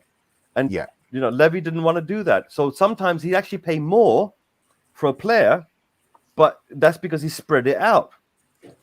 Well, and you know, this large £400 million spending since we got the stadium. $400 million. All player transfers nowadays are all spread out, all of them. But it's the length of contract that is a good indicator of what the payment schedule is likely to be. So what you'll find is that Spurs give quite long contracts because that spreads the payment out over a longer period. Gives longer contracts to the wrong players. Also, those long contracts is so you can spread the player fee over those years, and it adheres to the financial fair play. Yeah, absolutely, yeah. That's another one. No, that's why. Okay, it comes down to it again, right? Saying he spent £400 million, all right, in 2019 to now. He hasn't, because that £400 million is just the total amount the players are worth, right? But it's all broken down into we'll call installments. I'll call it. He has committed to spending £400 million on players. Yeah, but then. Does that amount include the players that he sold off? We do not know that. No, you see. The thing is, what he wants to do, from in an ideal perspective. Now, it's been reported. There was a stream that reported that Tottenham Hotspur can spend up to £400 million in one transfer window and not go against financial fair play rules. Why do we wait? Let me just finish my point, Mr. And then you can say. Why don't we just spend £400 million in one window and spread it across the course of? Why don't we spend it across the course of 4 seasons? £100 million per transfer window, and if you settle players in between, bonus. Because use that money, but get the quality in now. Stop fucking about with these third choice, fourth choice players. Get the quality in now. Josh, you're right. Yes, but we can't. It doesn't. That you can't choose how. You can't say, okay, I'm going to spend £100 million. Of that 400 million this year and then 100 million thing. It depends on the club that you're buying from, first off. Second of all, it also depends on the chain of payment schedules for that player. So if a player has moved 3 or 4 times in the last, say, 6-7 years, there may actually be a really long payment schedule chain that you're then adding to, like a mortgage, like when you buy a chain on a mortgage. You know, essentially, it's not just your payment; it's who you're paying, who they're paying, all along the line. Interest, all of that stuff is guys. I would like to agent fees. Guys, I just want to quickly just come down to the fact that we got 10 minutes to 2, right? 10 minutes left in the second hour of the show. I want to get Mari's headphones. So I just want to. Normally, we like to wrap it up at 2 hours. Let me pull back. Right. Look, me and Eugene's been trying to work on a system where we can pass a cup of tea to each other. Does anyone else think Kuva looks like a celebrity chef? Yes. Listen, guys, I'd like to get this wrapped up now because we've only got 10 minutes left. So I'm going to give everyone a little bit of space and time right here so that they can quickly say 2 pence and then let us know where people can find you and what you're up to. Josh, I know that you need to go, so I'm going to let you go first. Oh no, there's no rush. There's no. If you're wrapping up, mate, there's no rush. Okay, in that case, that's fine. It's fine. He's right, looking over his shoulder. 3-4 times he looked over his shoulder. But yeah, Shane, you've been very silent, so I'd like to let you go. Shane, what are your thoughts and what's your plans for this week in terms of any shows or streams, or where people can find you? Well, you can usually find me on Eugene's show on Sundays, Persuasion TV. Other than that, till Monday, yeah. Sunday through to Monday. Monday. Well, it is usually Monday morning. It usually goes through Monday morning here anyway. So, but you can find me at Shandy_Spurs for Twitter. Yeah, that's about it. What are your last thoughts on? Do you think Conte is going to get backed in January? Do you think that we're likely to get through without anyone breaking a leg by January and requiring them? I hope he gets backed. I can't see him being backed 100%. We might get 60 or 70%. We might get 2 or 3 players instead of what we really need is 5 or 6. January's such a tough window. So if we can get 2 or 3 decent players, the right type of players for Conte's system, that'll be good. But it won't be fantastic. Absolutely. Right. If any of you guys want to stay in the backstage when we wrap up the show, you're more than welcome to stay. Yeah. Shane, I'm going to let you go. I'm going to work on to the next one now. Right, Kuva, what are you up to? Are you going to be with Tottenham Tantrum watching some sort of classics? And where can people find you? Tottenham Tantrum is the one I'll be doing with Dermot full time. So, we're always looking at classic games, or centered around Spurs, but we're going to be doing World Cup games and classic cup finals or incident pack things from the past in the Premier League. And anything we find that's interesting, we think people want to look at and haven't seen for a while. Wicked show. We've got the 1991 FA Cup semi-final. The famous, that Gazza goal. It's going to be in colour. That's right. It's going to be in colour. Couldn't find anything older this week. Yeah. That's going to be wicked. Other than that, I'm knocking around a few of the channels now. Irish Hotspur is always the one I sort of centre around. Otherwise, that's where I know you from anyway, Mr. K. It's funny sort of talking to you face to face recently. I'm thinking, did I speak to you before? Because I've seen your face so often. I must have. Yeah. I think what it is it's been an absolute pleasure having you on this show. What are your final thoughts? Do you think Conte is going to get back in the January transfer window, or do you think Levy's making noise now to get away from it? I think Levy's running scared now. He's going to have to back him. Otherwise, what happened with the fans against United, it's going to be more than one stand doing it, isn't it? Everybody's realised what you can get if you make a fuss in his face now. Brilliant. If you want to hang around backstage, it would be an absolute pleasure. We normally have a laugh for a long time. So yeah, sure. Do. It's nice to get to know people better. Okay. Get to see you soon. Bye. Bye. Scott, if you can unmute yourself. Brilliant. Scott, people may not know that you frequent lots of Spurs channels and you're obviously there. I had one person in Twitch turn around and say they must get an intelligent person on this panel, and they mentioned your name. So where can people find you? Comment sometimes afterwards. Where can people find you? But Eugene, as some other people will probably be saying the same thing. Eugene's channel, it's a great channel. Everybody obviously loves going on it. I usually I'm on there Sunday mornings for me. Watch the game if we watch the game. I luckily go for a break at halftime while Eugene usually stays on there. So I'm not quite the warrior he is, but yeah, I'm on there. Maori, I come on his show after when he has his post-game shows as well, and was on Bob's show actually on the weekend too. So getting around. The one point I was going to make, I heard you guys making it when I was driving and I couldn't quite get on the show. You were talking about the game, and I know you heard me say I wasn't overly impressed by the game. But the one thing I will say about the positive atmosphere around is I wasn't as angry as I would after. Yeah. I may not have thought it was great, but now I can actually see that there is some hope. Whereas before, under Nuno, my problem was with him. It certainly wasn't all his fault, but I didn't see, even if we got great players, that we were going to have great results with him as a manager. And now what I can see with Conte being here, if Levy does back it, and we'll see if he does, is that we have that potential. If we get the players in now with Conte here, we can do great things. And I'm excited to see that. But I will say, for me, again, I'm waiting to January. I'm not going to make any big assessments on him or up positive or negative. We'll see in January. We need to get the players in. So brilliant. Thanks a lot, Scott. If you want to hang around the backstage, please do so. I'll let you go. Say goodbye. So yeah, come on, you Spurs. Come on. Come on, you Spurs. Right. Mari, you're looking a bit. You always look tired whenever you pop onto our streams. It's not too late.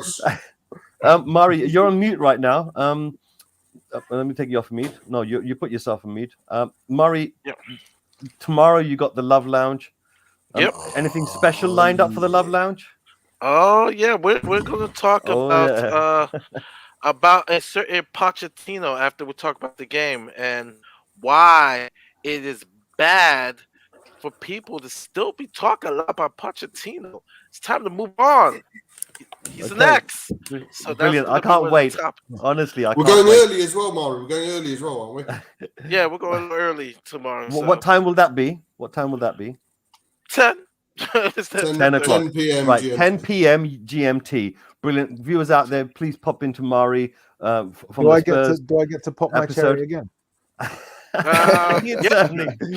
Okay, yeah. Mari, can I just ask you one last question before you go? Yeah. What are your thoughts on January? Do you think Conte is going to be backed, or do you think we're going to what's your Here's my answer. Christmas wish list, Conte's list.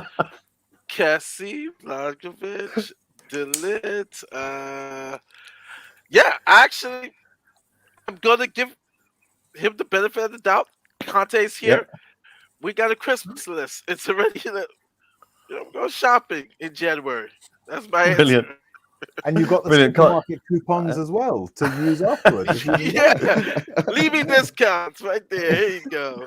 Mari, it's an absolute pleasure. Would you like to say goodbye? Excellent. Asda.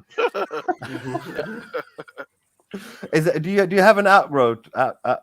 Something that you say as you leave, or do you just come on, you Spurs? What's your normal rate? I used to say come on, you Spurs. Sometimes I say leave you out. It depends how I feel. So, show me the money. That's my the money.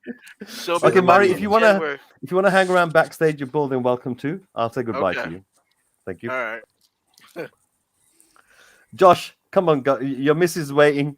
Where are you gonna be on next? When are you gonna do an FM stream? Yeah, she's waiting. She can wait a little bit.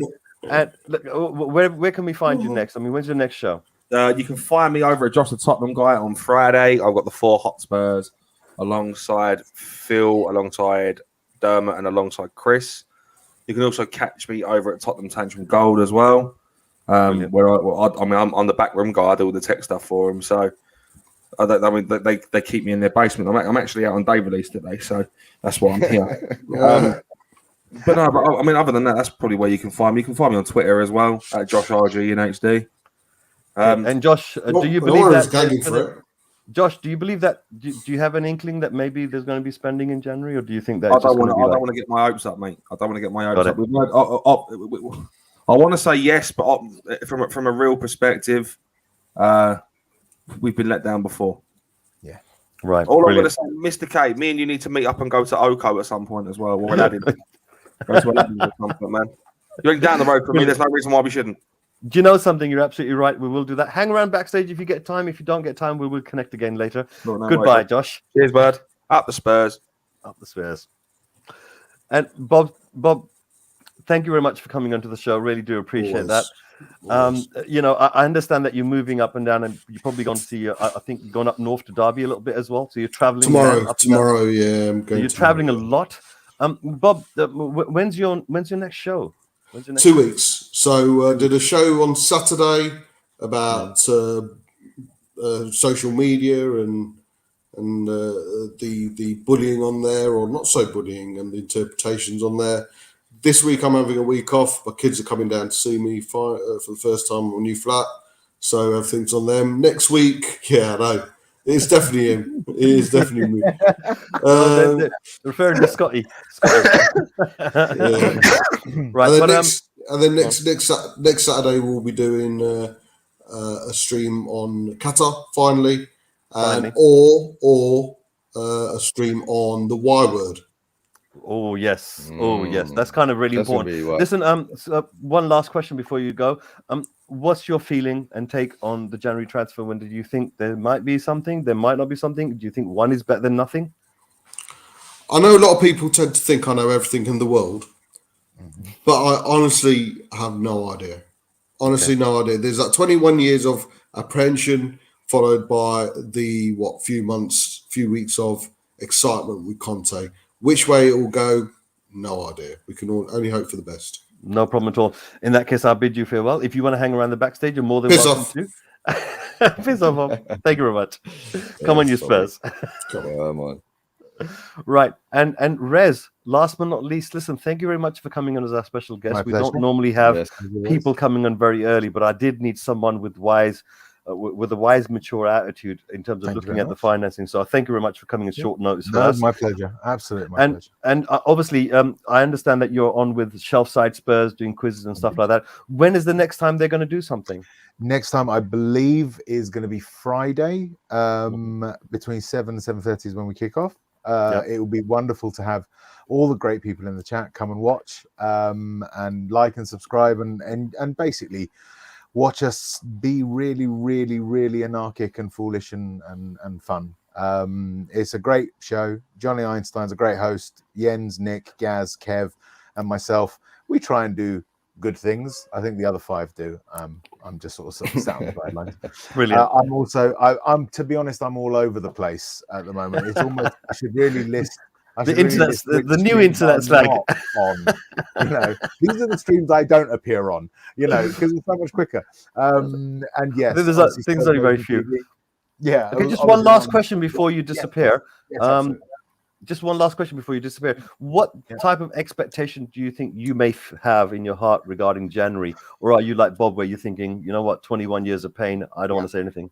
What I expect is for Spurs to act like the club that they are supposed to be. Okay. We are the sixth biggest club. We need to be acting like that. That's what I expect. As in, that's what I would want from them. What I expect in terms of what do I think will be delivered, I'm in the same camp as Bob. I don't know.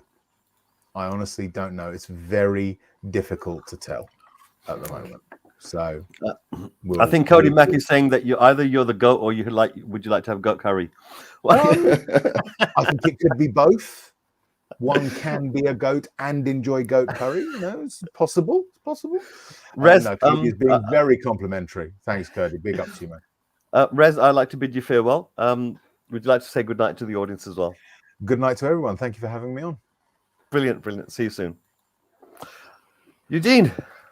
Yes. Just the two of us. Yes. You've been very quiet this stream. What's going on, Eugene? Are you thinking about your new job? Are you? You're very tired as well. You're very tired. Well. That's one thing, and then you have about extra 7 people this time, so let them have their say. Yeah, it was a lot of people. We don't normally have so many people, do we? Yeah, we normally don't have so many people. Yeah, but you know what it was? I think today was one of those moments where I wanted to get people on and have this little think about what's happening with our player recruitments, what our expectations are, especially after a win where people can get euphoric and maybe think too much. But Eugene, this is one of those things right now where the expectations are being tempered a little bit. Where the roller coaster, where Conte is saying to us he doesn't want a crazy game from the players, but also us as fans, our emotional roller coaster ride. Maybe we need to be a bit more tempered. No, but being a Spurs fan for so many years, we've been through it all. We always are linked to like 340 players even before buying one.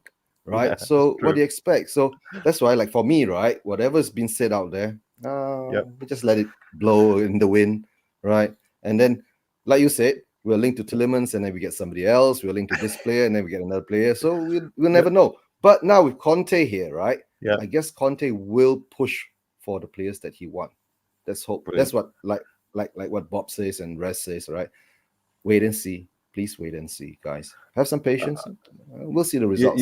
One thing I've not changed my views on. I'm going to do the outro now, and I'm going to do 2 outros. One, and to all the viewing audience, good night to you. Thank you very much for turning up. Yeah. Thank you very much for all your comments, the support, the likes, the sharing, and so forth that you're doing. If you're not subscribed, please do so. I'm going to play these 2 little clips, and then we're out of here. Thank you very much. Come on, you Spurs. Leave you out. Panda. I got broads in Atlanta. Just took me in the family.